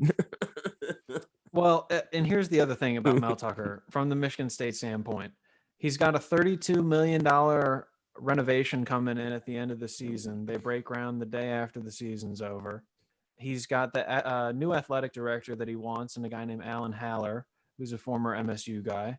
Okay. He's got the support of Tom Izzo, the basketball coach, Izzo and him really get along. And he got more money for him and his assistants. Wait, Alan Haller's a black AD that helps y'all. And not to just make it a race thing, but like he has a connection with that. Scott Woodward, older white guy. I don't know if they get along. That's a good point. I didn't even see that. Yeah, he was really pushing for Haller during the job search, apparently. All right. So he's getting everything he wants there. He's got a massive salary. His assistants are getting paid really well. A couple of them are making $1 million plus each. I mean, anything that LSU is going to throw at this point, y'all are going to match. Ishbia, who just became a billionaire, and we got Dan Gilbert, the CEO of Quicken Loans, and those guys they can't throw money at MSU fast enough right now. So how you feel? They're going to dive into their checkbooks. LSU's not going to be able to outpay him, and he'll stay for another 5 years. I don't know about that. Go back to the NFL. I don't know if LSU not gonna be able to outpay him. They'll put that money up. But Schubert, how do you feel? If they give him a Godfather $10 million offer, then yeah, he should go. He should take that money because MSU is not doing that. But if they say they 5 or 7, oh yeah, we're matching that money. Y'all can match 5 or 7, but they might throw 10. Schubert, how you feel? Who you think's LSU's next coach? Who's LSU's next coach? Aranda. Aranda, okay. I would be okay. Aranda with or that. Rule. Rule is not a bad throw out there. No, me neither. Bring Joe Brady. Yep. Joe Brady ain't ready to be a head coach. At LSU. No, he's not. No, he is not. Not at all. But I do think he's ready to be the head offensive coordinator and not just the assistant to Emsminger as like co-coordinator. Yeah, no. I think Aranda would be my favorite choice because he's a defensive guy. He'll get the defense back up. You just need an offensive guy, but I do like Matt Rule a lot, because Matt Rule has a track record of running a program for multiple years, whereas Aranda's only been a head coach for just this year. And I don't know if he's ready. Doing well. He is doing well, but an SEC team is different. But he's coached in the SEC, so he knows that. I'm okay with either coach, and I'm okay with Lane Kiffin. But that's just the LSU update. My thing with the Mel Tucker thing is that I think he's starting to understand that his name is hot. From the Big Ten East to the SEC West is not that big a difference. In terms of success. If he goes to LSU, he's going to play Alabama every year. He's going to have to play. But the same, he's in Michigan State. He's got to play Ohio State. He's got to play Michigan every year. Yeah. So there's really there's no Ohio difference. State and Michigan are not the same as Alabama and Georgia. But LSU doesn't play. LSU doesn't have to play Georgia every year. Not every year. Okay, then at that point, you're Wisconsin again. But my thing is with this. At LSU, I'll say this. And you don't have any job security. You don't. I'm helping your point here. He is in a conference and a division that is equal to what he would go to at LSU. It's like, so where is he moving up? He's pretty much in the same. I'll say this: it's the same place that he'd be in. I'll say this: the only difference is, I do agree with you. The only difference is, I think that at LSU, Mel Tucker could get the recruits that could put him in competition with Bama every year, unlike where LSU are in competition every other 3 years, 4 years. No, I'm saying he could be the guy to get them back to how Les Miles had them, where it was one loss every year, and that loss was Bama. I think he could do that, and I think that's a better situation than Michigan State, where the recruits may go to Michigan, they may go to Ohio State, they may go because he can control Louisiana, and we're getting guys from Florida and Georgia. We're getting guys from Texas. We're getting guys from California because of Mel Tucker. Because of him. That's what I'm saying. And my thing is, he would have Michigan's to try not and getting win Louisiana, all those guys, which Ed Orgeron after a national championship wasn't doing. So it's but he has Heisman Trophy winner was from a meat Louisiana, played for Bama. That's fair. But I also did hear that Orgeron wasn't liked by people's grandmothers. That's makes sense. That's what I'm saying. And I think Mel Tucker will be liked by people's grandmothers. And that's the difference. Will he be liked by the boosters? That's the big question. But we'll talk more about this later. Any other college football games that are important this week, Shuby? Florida, Georgia. Okay. You think Florida has a shot, or is this for Dan Mullen's job?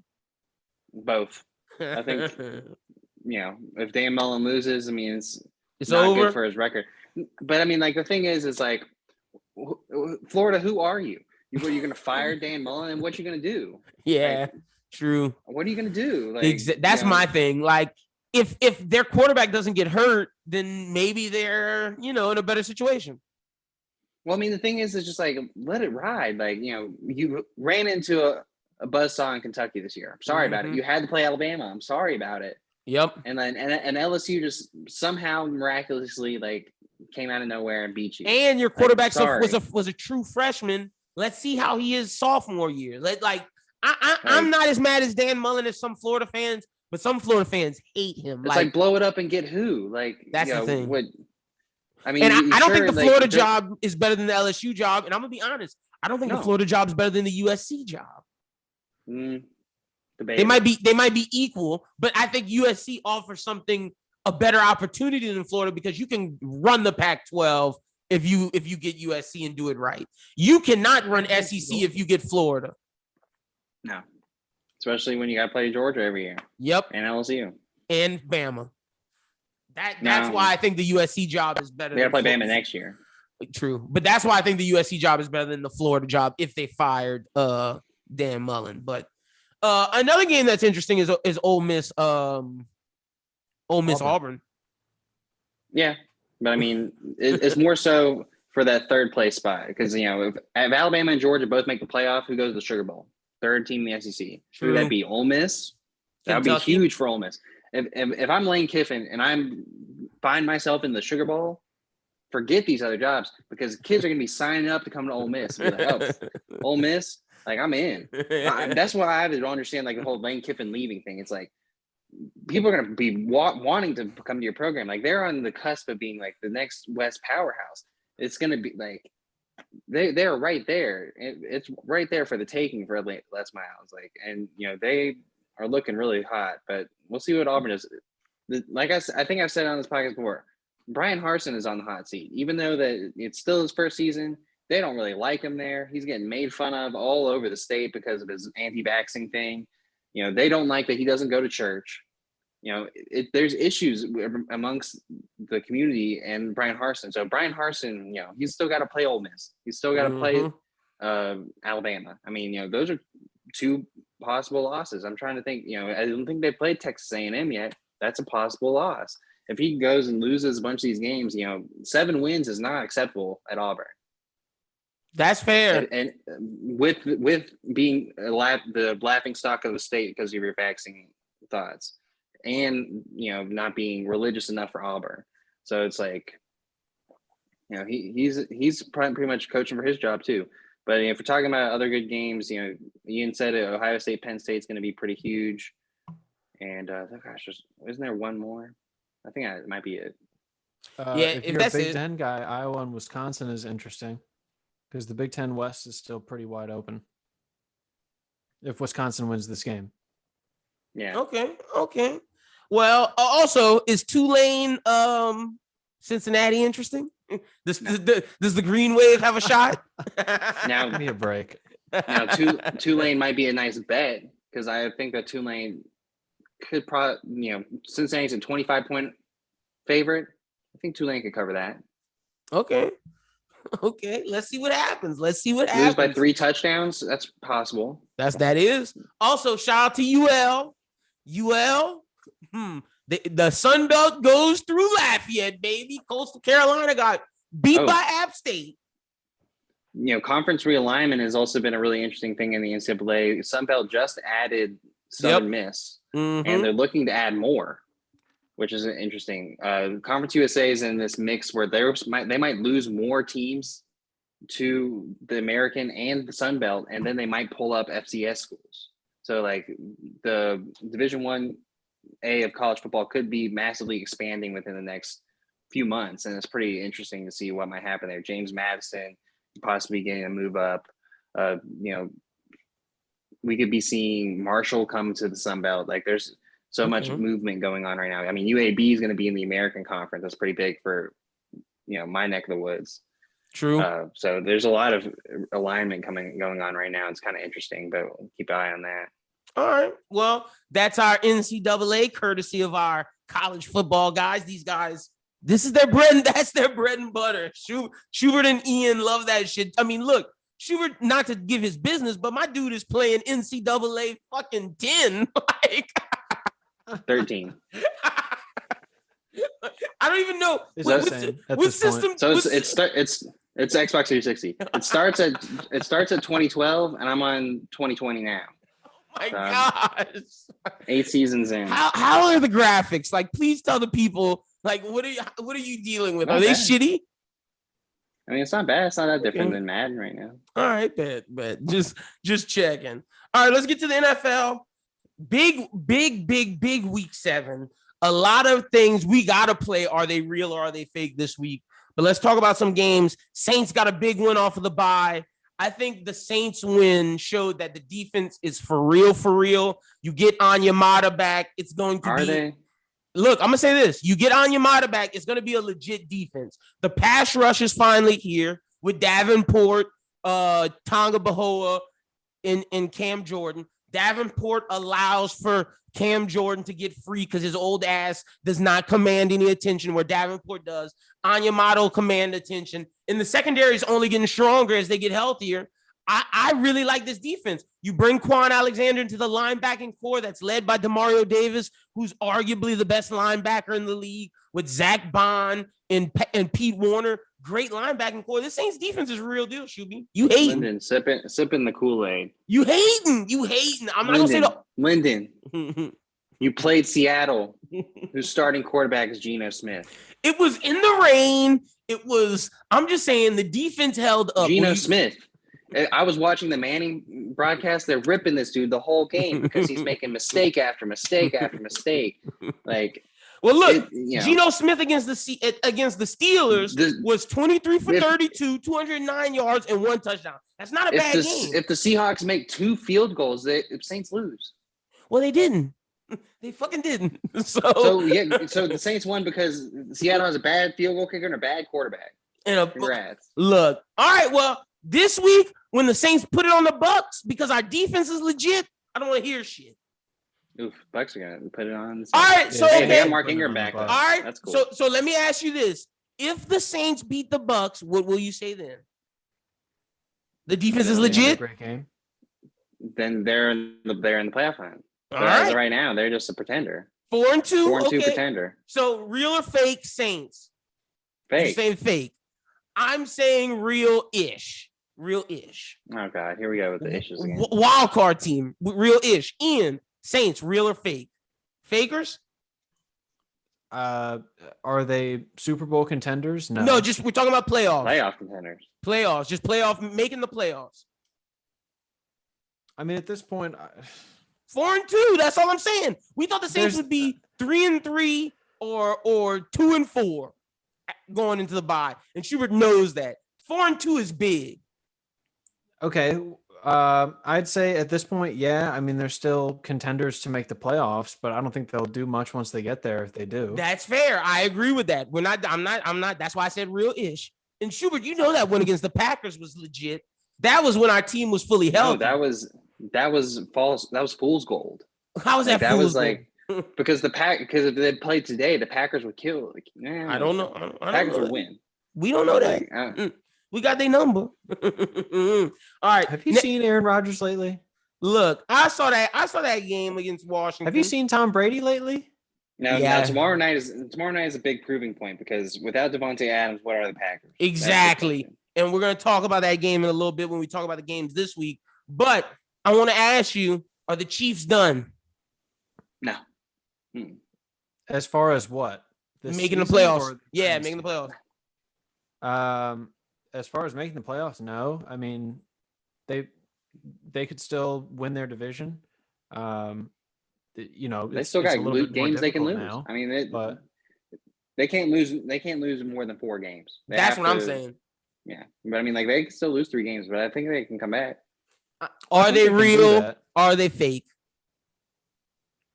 I'm saying they're real. I mean, am I worried about them? Yes. I'm super worried about them. That's just because look at what they did the last couple of years. Like, yeah, fair. I think we're quick to overreact with teams like that when they don't live up to expectations. I mean, we do it to Alabama all the time, and they surprise us. After only a dumb reason loss, like the Texas A&M game. Only reason why I'm so worried is just the fact that this is the worst defense Kansas City's put around Patrick Mahomes. I'm not worried about them in the sense that I think if they make a run, it's going to be on the offense shoulders. And I do think that's possible. But I do think this is the worst defense that they've had. I don't think they should sign Tyrann Mathieu, use that money elsewhere. And my thing is, if I'm them, I really kind of hope we lose out just so we can get a high draft pick, use it on defense, use that money in free agency and defense, and come back next year even better. Because you got Pat signed long-term. You got Kelsey signed long-term. You got Tyreek signed long-term. You just made a new offensive line. It doesn't hurt them if they lose out, I believe. So this is I just look at their schedule. I would just look at their schedule. I changed my mind. They're out. That's what I'm saying. Like they got to play Green Bay, Vegas twice, Dallas. Let's look Chargers, at this. And the Bengals, who are not an out. Like not an out. Good this year. Yep. So they got the Pack this week. They got the Giants. Easy win. That's a win. They go Packers, Raiders, Cowboys. That's 3 losses. At least two losses. Broncos, I'm gonna give them a win. Raiders, they'll probably win one of the 2. Chargers, that's a loss. Steelers, that's not an easy out. Bengals, that's a loss right now. And Broncos, that's a win. So, and Schubert said they can't have more than 4 losses. That's 4 right there. Packers, Cowboys, Chargers, Bengals, and that's me assuming that they beat the Raiders both times, which I don't know if that's possible. I got the Kansas City Chiefs out. But so then you have the Bengals in from that division? I do. I got the Chargers in from that division. Oh yeah, Chargers, yeah. Yep, got the Chargers in from that division. Now, are the Tennessee Titans real or fake? Real in their vision, yeah. Yeah, I got them as real, hesitant real, because I think they're going to win their division, but I don't think they're going to make any noise in the playoffs. Derrick Henry is a great running back. I just don't think he has the quarterback to win games. I just don't. And the defense is shaky. I think the Titans have a chance to make it to the conference championship. I don't think they have a chance to make a Super Bowl. Ooh, okay. You got them conference championship. I don't got them that far. No, I mean, like, I don't think they're going to get to. I think they have a chance to. Like, you're saying that they're like a 1 out of the playoffs. They're pretty much built to be a pretty good playoff team. They got, their defense is shaky at best, but okay. And, they can control the clock. But the issue is an experienced coach. The issue is they're going to get home field. That's the thing. In the wild card, I'm assuming is going to come from the AFC North. If it's the Ravens or the Browns, I think that's a winnable game in their out round one. Yeah.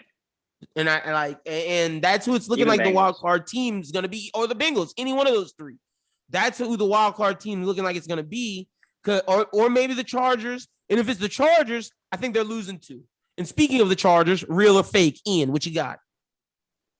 I mean, the Chargers are real. I mean, they're super real to me. From them up to this point. Yep. Like, it's hard to count them out, even though they are technically in second in their division behind Vegas. But for now. Vegas is they were on a bye week this week too. So, as far as the AFC North, last week, I think the Bengals are coming out of the AFC North. Ooh, you got them winning the division. Okay, let's go, Joe Burrow. Is Joe Burrow the MVP right now? That's something I haven't heard yet, but you might be on something. Like, I'm serious. If Joe Burrow wins the AFC North outright, so I don't think any of us think that Pittsburgh is winning that division. Fuck no. Fuck no. I just know. Fuck no. So then I guess it just depends on how you feel about the Browns. I mean, the Browns, to me, I'm out on them because Baker Mayfield is hurt, and like Case Keenum will get them to the playoffs, but they're going to be around 1 out with him. I'm sorry. But the thing is, the difference with them in Tennessee is their defense is really fucking good. And I do believe that their defense, and like Schubert said, they're built to run. I believe with that defense and that running game, they can win around. They can win around. Yeah, that's fair. Chubb's I agree healthy. with that. If Chubb's healthy, that's the thing. Chubb and Kamara are hurt, but whatchamacallit, the Ernest been the balling. That's fair. So, But the Bengals, I'm just saying, if Joe Burrow wins that division against Lamar Jackson and Baker Mayfield, he has to be the MVP. And Big Ben, yes. Oh yeah. Well, scrub ass Big Ben. I mean, it's nice to have on the accolade list. Like Joe Burrow's stats this year, he has a passer rating of 108, 8 interceptions, 17 touchdowns, 1,956 yards. Let me just look up Kyler really quickly because I think Kyler is like his competition right now because Kyler is undefeated. Kyler's at 2,000 yards, 17 touchdowns, 5 interceptions, 6 passer rating of 116. So they're about even. Joe has more interceptions and less yards, same amount of touchdowns, less passer rating, but I think Joe has the worst team. And the Cardinals can win games if Kyler's bad. The Bengals cannot win a fucking game if Joe Burrow's bad. Yeah, they need that offense functioning at a high level at all times to have a chance at making a run in the playoffs. Yep. I think Arizona's just so stacked on both sides of the ball. They're so damn good. Let's talk about Arizona for a second. News coming in an hour ago: J.J. Watt likely to undergo surgery, season ending. I don't think that matters. He wasn't doing shit anyway. I don't know, man. He's a very vocal leader on that defense. Yeah, I do guess he commands attention. Like, you gotta be like, that's J.J. Watt there. You can't just not go after him. But that defense, like, let me tell you some of the studs on that defense. Because that defense... Isaiah Simmons ended up being a really great draft pick. Isaiah Simmons, Zaven Collins, the rookie, that dude is balling. Marcus Golden, fucking, who else? Who else has been? Marcus Golden. They have Buda Baker. Killing. They have Buda Baker. They have Kennard, Devon Kennard. They got Wilson, Marco Wilson. They got fucking Murphy, Byron Murphy. They just have a good team, man. A good team all the way around. But I will say this, losing J.J. Watt does hurt them in the sense that, like Ian said, leader, but also he draws attention. But I still think the Cardinals are the best team in the NFC for sure. Yeah, I agree with that. Like, I don't see a team better than them in the NFC right now. To me, if you ask me the best teams in the NFL, I'd say in the AFC, the best team is, I'm still going to say the Bills, just because I think they're the most complete team.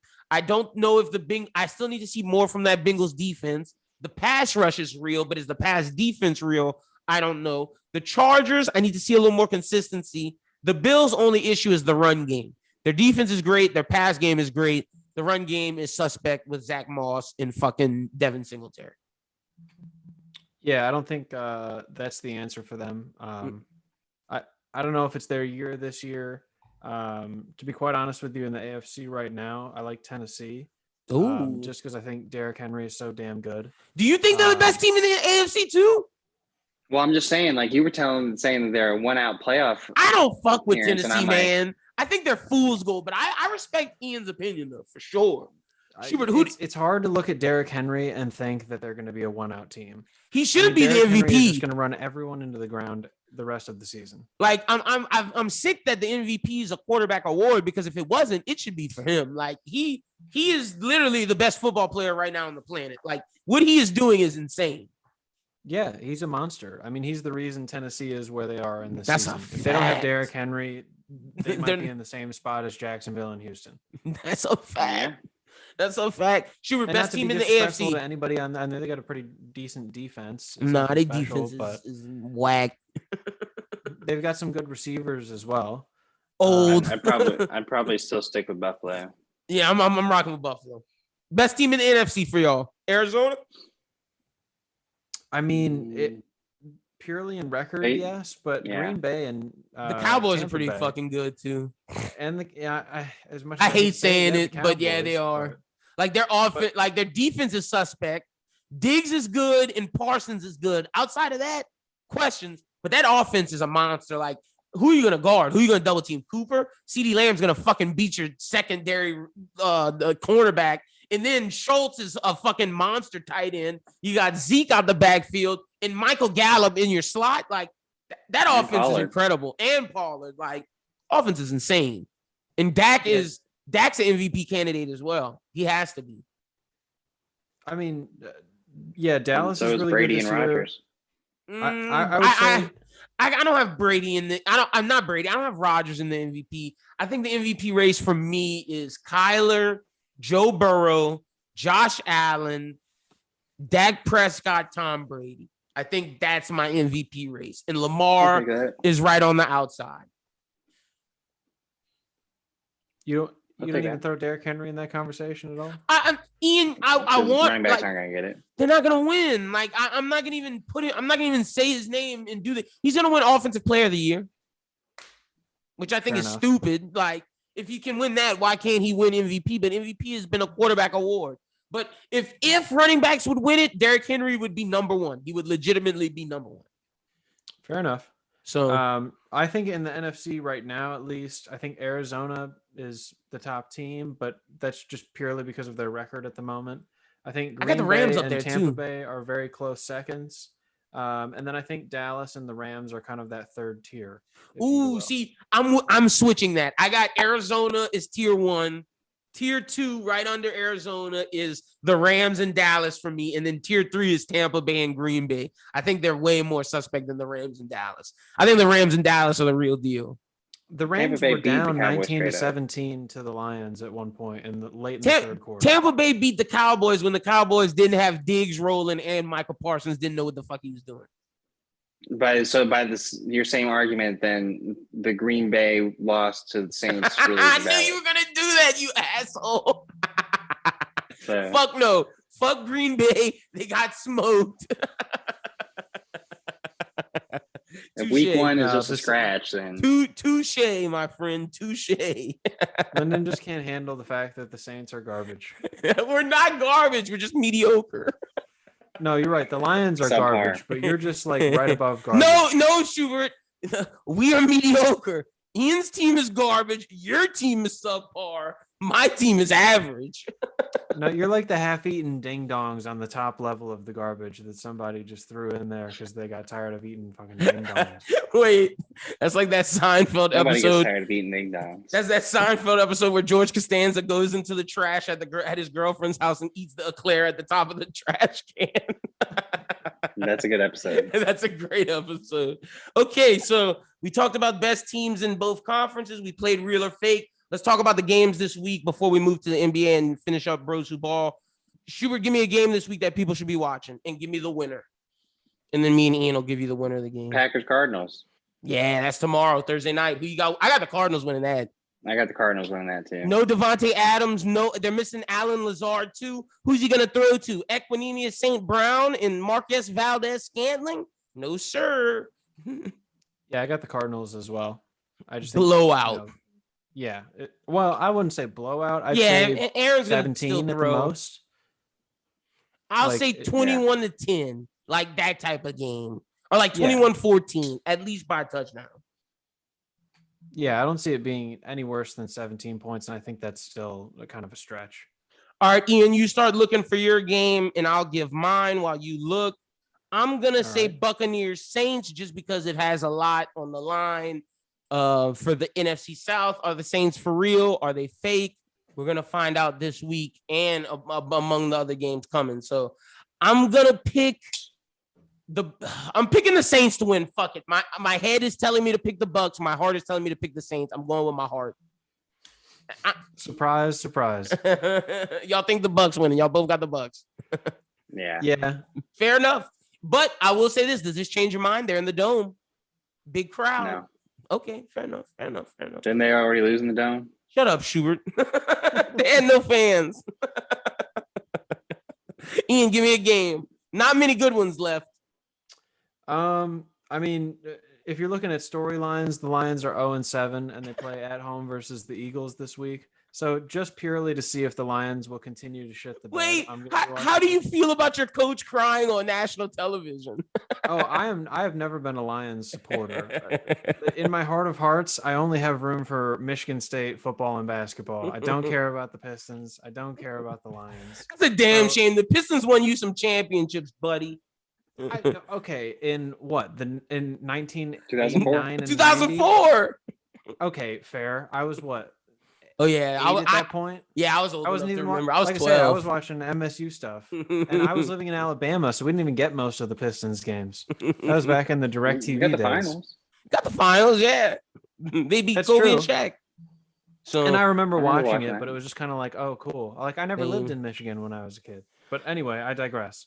So yeah, you got Um, the Lions game. I'm gonna say, Schubert, if I you was don't, gonna if, say Chiefs and Giants. I got one. as my real. yeah, pick. I know which one you're gonna say. Say it, Schubert. Go ahead. Chiefs and Giants. Titans, Colts. Chiefs are gonna bust the Giants' ass. Schubert's team's trash. Yeah. They need to No, they need to draft a new quarterback. Danny Dimes isn't the guy, or Kenny y'all Pickett. or y'all coach is not the guy. Y'all need to get rid of fucking Jason Garrett. What you mean, Joe Judge? No. I'm talking about y'all need a new offensive coordinator. I know. Okay. Yeah, I like Joe Judge. Yeah, Joe Brady. Maybe whoever, but No, Titans, Colts, man. That's the one I Okay. was gonna say. I wasn't gonna Like, say that's that pretty one, but important for their division. that is important for that division. Colts are coming off a big win. You know, Wentz Mm-hmm. is dealing again. You know, the Titans got to prove that they can Beat take the Colts. ownership. Yep, that's a fact. I like that game. I'm actually gonna pick the Colts to upset because I liked what I saw against them in San Fran, and like you said, Wentz is feeling good again. So, who you got winning? The Titans? Yeah, I got the Titans winning. The Colts are actually favored, which is interesting. Yeah, that's what I'm saying. But I'll take Tennessee in the All right. zone. Ian, you got Titans as well.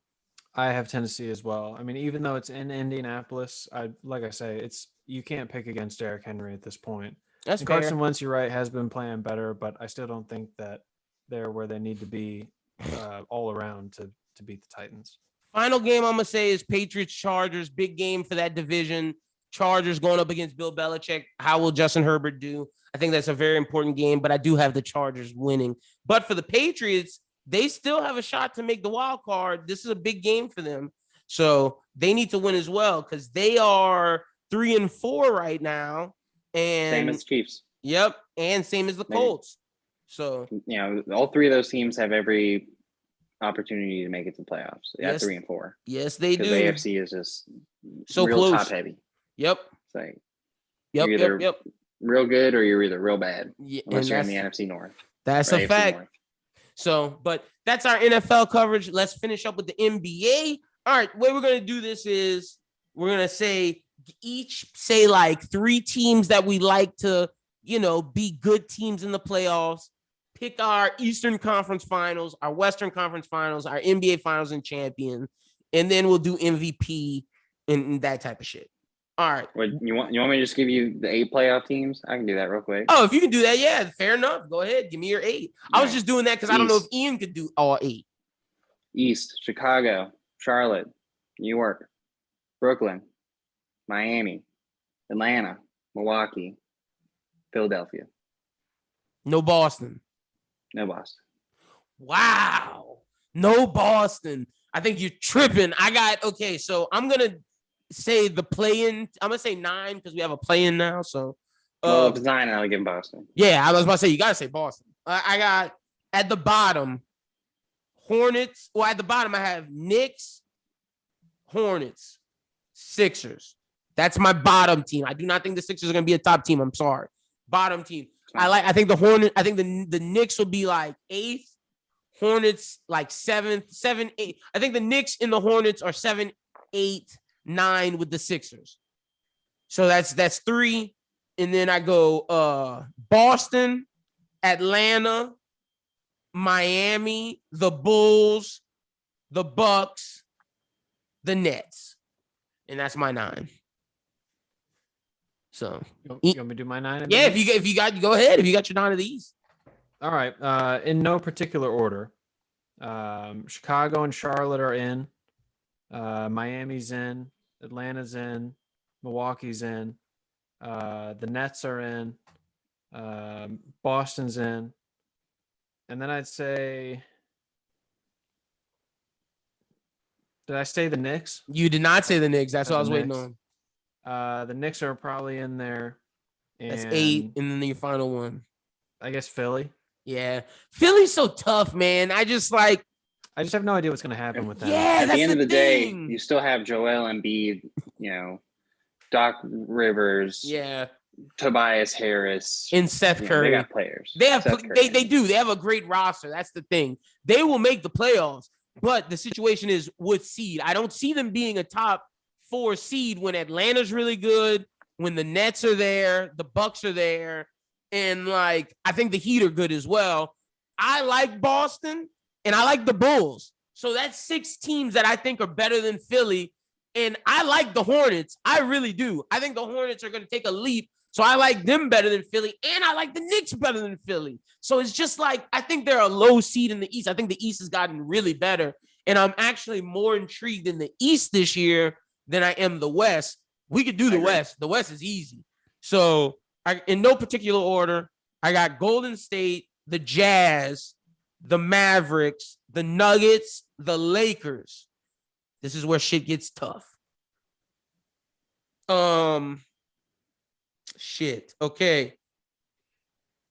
The Timberwolves, I think, are a playing team. I'm going to say the Pels are a playing team. That's 7.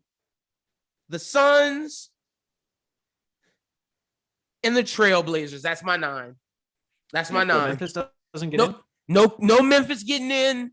And actually, take the Trailblazers out. I'm putting the Clippers. Thank you, Schubert. Trailblazers not in. Memphis not in. I do think from what I saw from the Pelicans tonight against Atlanta, they are a fucking good team. When Zion Williamson comes back, that team will be legit. But you don't have to believe me. The Saints, I'll be honest, more homerism than the Pelicans. The Pelicans, I actually see something's there. Brandon Ingram has gotten better. Jonas Valanciunas is a legitimate center who is top 5. Dude gets 20 and 20. Devontae Graham, before LaMelo Ball got there, was a most improved candidate, was an all-star potential selection. He's scoring 29. He is balling. You have a baller point guard. You got Jonas Valanciunas. Brandon Ingram is a legitimate all-star again with Zion Williamson and Nickeil Alexander-Walker, who I think is most improved, but it might be Devontae Graham. Herbert Jones is a top defender in the league right now.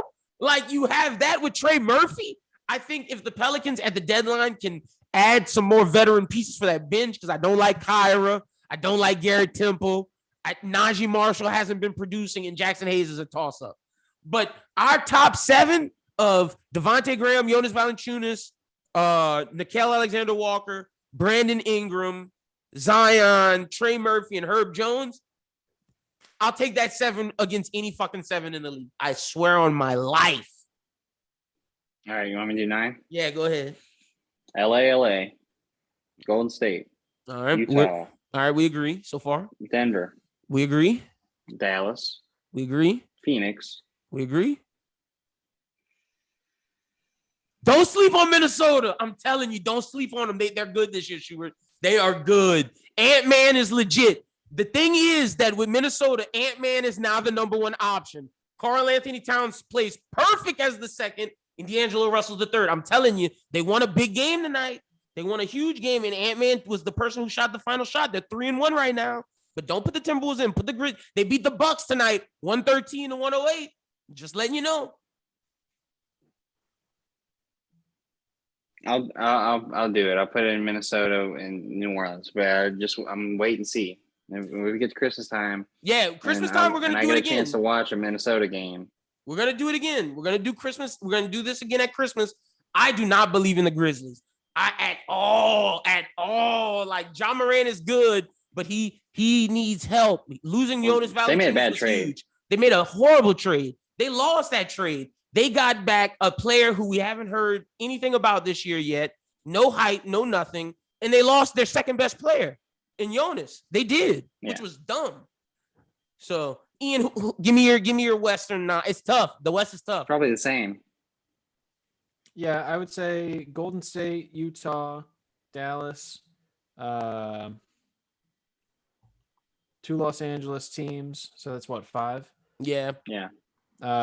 Portland. Okay, you got Portland in. Phoenix. Yep, that's 7. 2 more. Minnesota. The Nuggets. Okay, yeah, that's 9. yeah, that's 9. Okay, so you got Portland making it over New Orleans. That's fair. Portland this year, I'm saying, is going to take a drop off. Dame just has no help. They're 1-2 right now.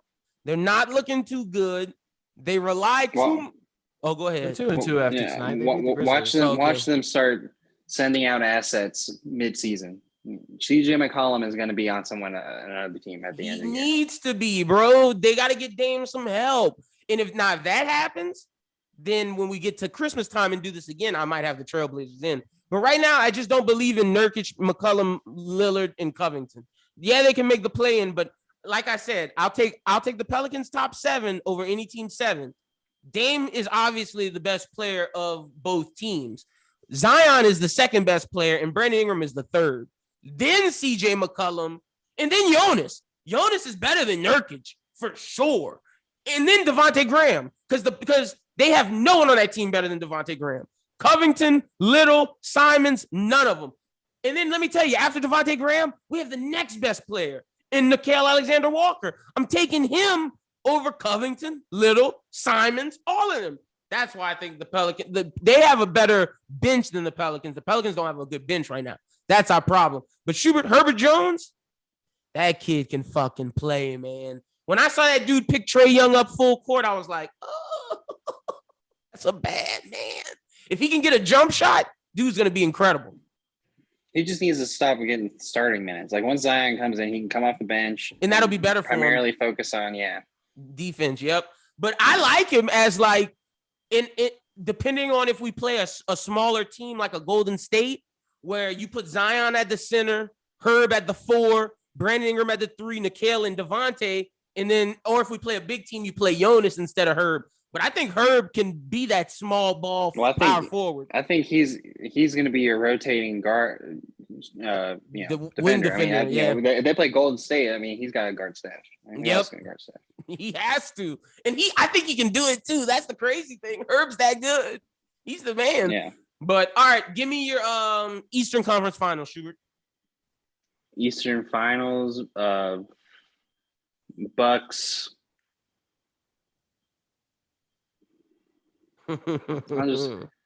Today I'll just do Bucks Brooklyn and we'll wait and see. All right. Ian, give me yours. The Bucks are definitely there. Y'all high on the Bucks, I see. Yeah. I don't know, man. I mean, the Bulls could make a run at it. Charlotte's been looking good so far this season. It's tough to tell who that other spot is going to be at this point. I mean, it's just so early in the season. I don't really put much stock in it. Give me your early season pick. Give me your pick. Fine. All right. I'll say Bucks and I like Charlotte this year. Fuck it. Let's ride. I like that. I like the balls that you took to say Charlotte because I got balls too. Nets, Miami Heat. The fucking Bucks aren't making it. I like what I'm seeing from Jimmy, Kyle, Bam Adebayo, and Tyler Hero. They better win now because their window is closing fucking fast. Jimmy Butler and Kyle Lowry are going to be old fucks sooner rather than later. I think they have this year and next year, and that's it. I got Miami making it to the finals with the Nets. All right, let's go to the West. The West, I actually have Golden State making the finals. I mean, the Western Conference Finals versus, I'm going to say the Nuggets. I do not think the Lakers make it. I'm not picking the Clippers. I'm saying Golden State Nuggets in the finals. Schubert, in the Western Conference Finals. Who you got, Schubert? I got Golden State and Dallas. I like it. We got balls. All of us. I love it. But this will not be the same Dallas team that is today. Dallas will make a move.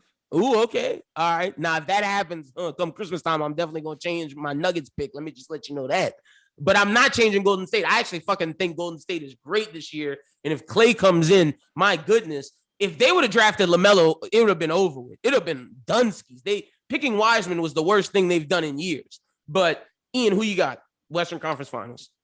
At this point, without Clay, I'm saying Utah and Dallas. Ooh, you don't. If Clay comes back, I reserve the right to change one of those two goals. You better change it because Utah not fucking making it. All right, let's get our NBA Finals. My NBA Finals is Golden State taking on the Nets. Steph versus KD. KD's new team versus Steph's team. Schubert, who's your NBA Finals? We'll do the champion after this. I got the same. Nice. Ian, give me your final. Ian's is gonna be different because he has no Nets, no Golden State. So then I'd say the Bucks and Dallas. All right. My champion is Steph Curry getting another win, beating KD and showing KD he should have never left Golden State. I got Steph and Golden State winning the championship. Ian, who you got winning the championship out of the Bucks in Dallas? I'm going with the Bucks. Nice. Bucks repeating. All right, cool. Schubert, who you got winning out of Golden State in the Nets? The key will be coaching. Golden Yeah. State. Yeah. This dude, boy, he never fails to stop throwing shots at Steve Nash. We're never getting Steve on this pod. Steve, I fuck with you. He's a Hall of Fame. Schubert, not so much. Schubert, not so much. He's a Hall of Fame player. Who's y'all's MVP, Schubert? Who's Shade? That's shade. Who's your MVP Don't be this fooled year? at home audience. He's not respecting Steve Nash. Right He's there. not at all. Who's your MVP? Who, me? Yeah, you. Starting it off. Ian's gonna go next. Oh, Steph. I like it. Ian, who's your MVP? You're probably Steph at this point. Okay, so y'all are saying Steph. I want to say Steph. I got Golden State winning.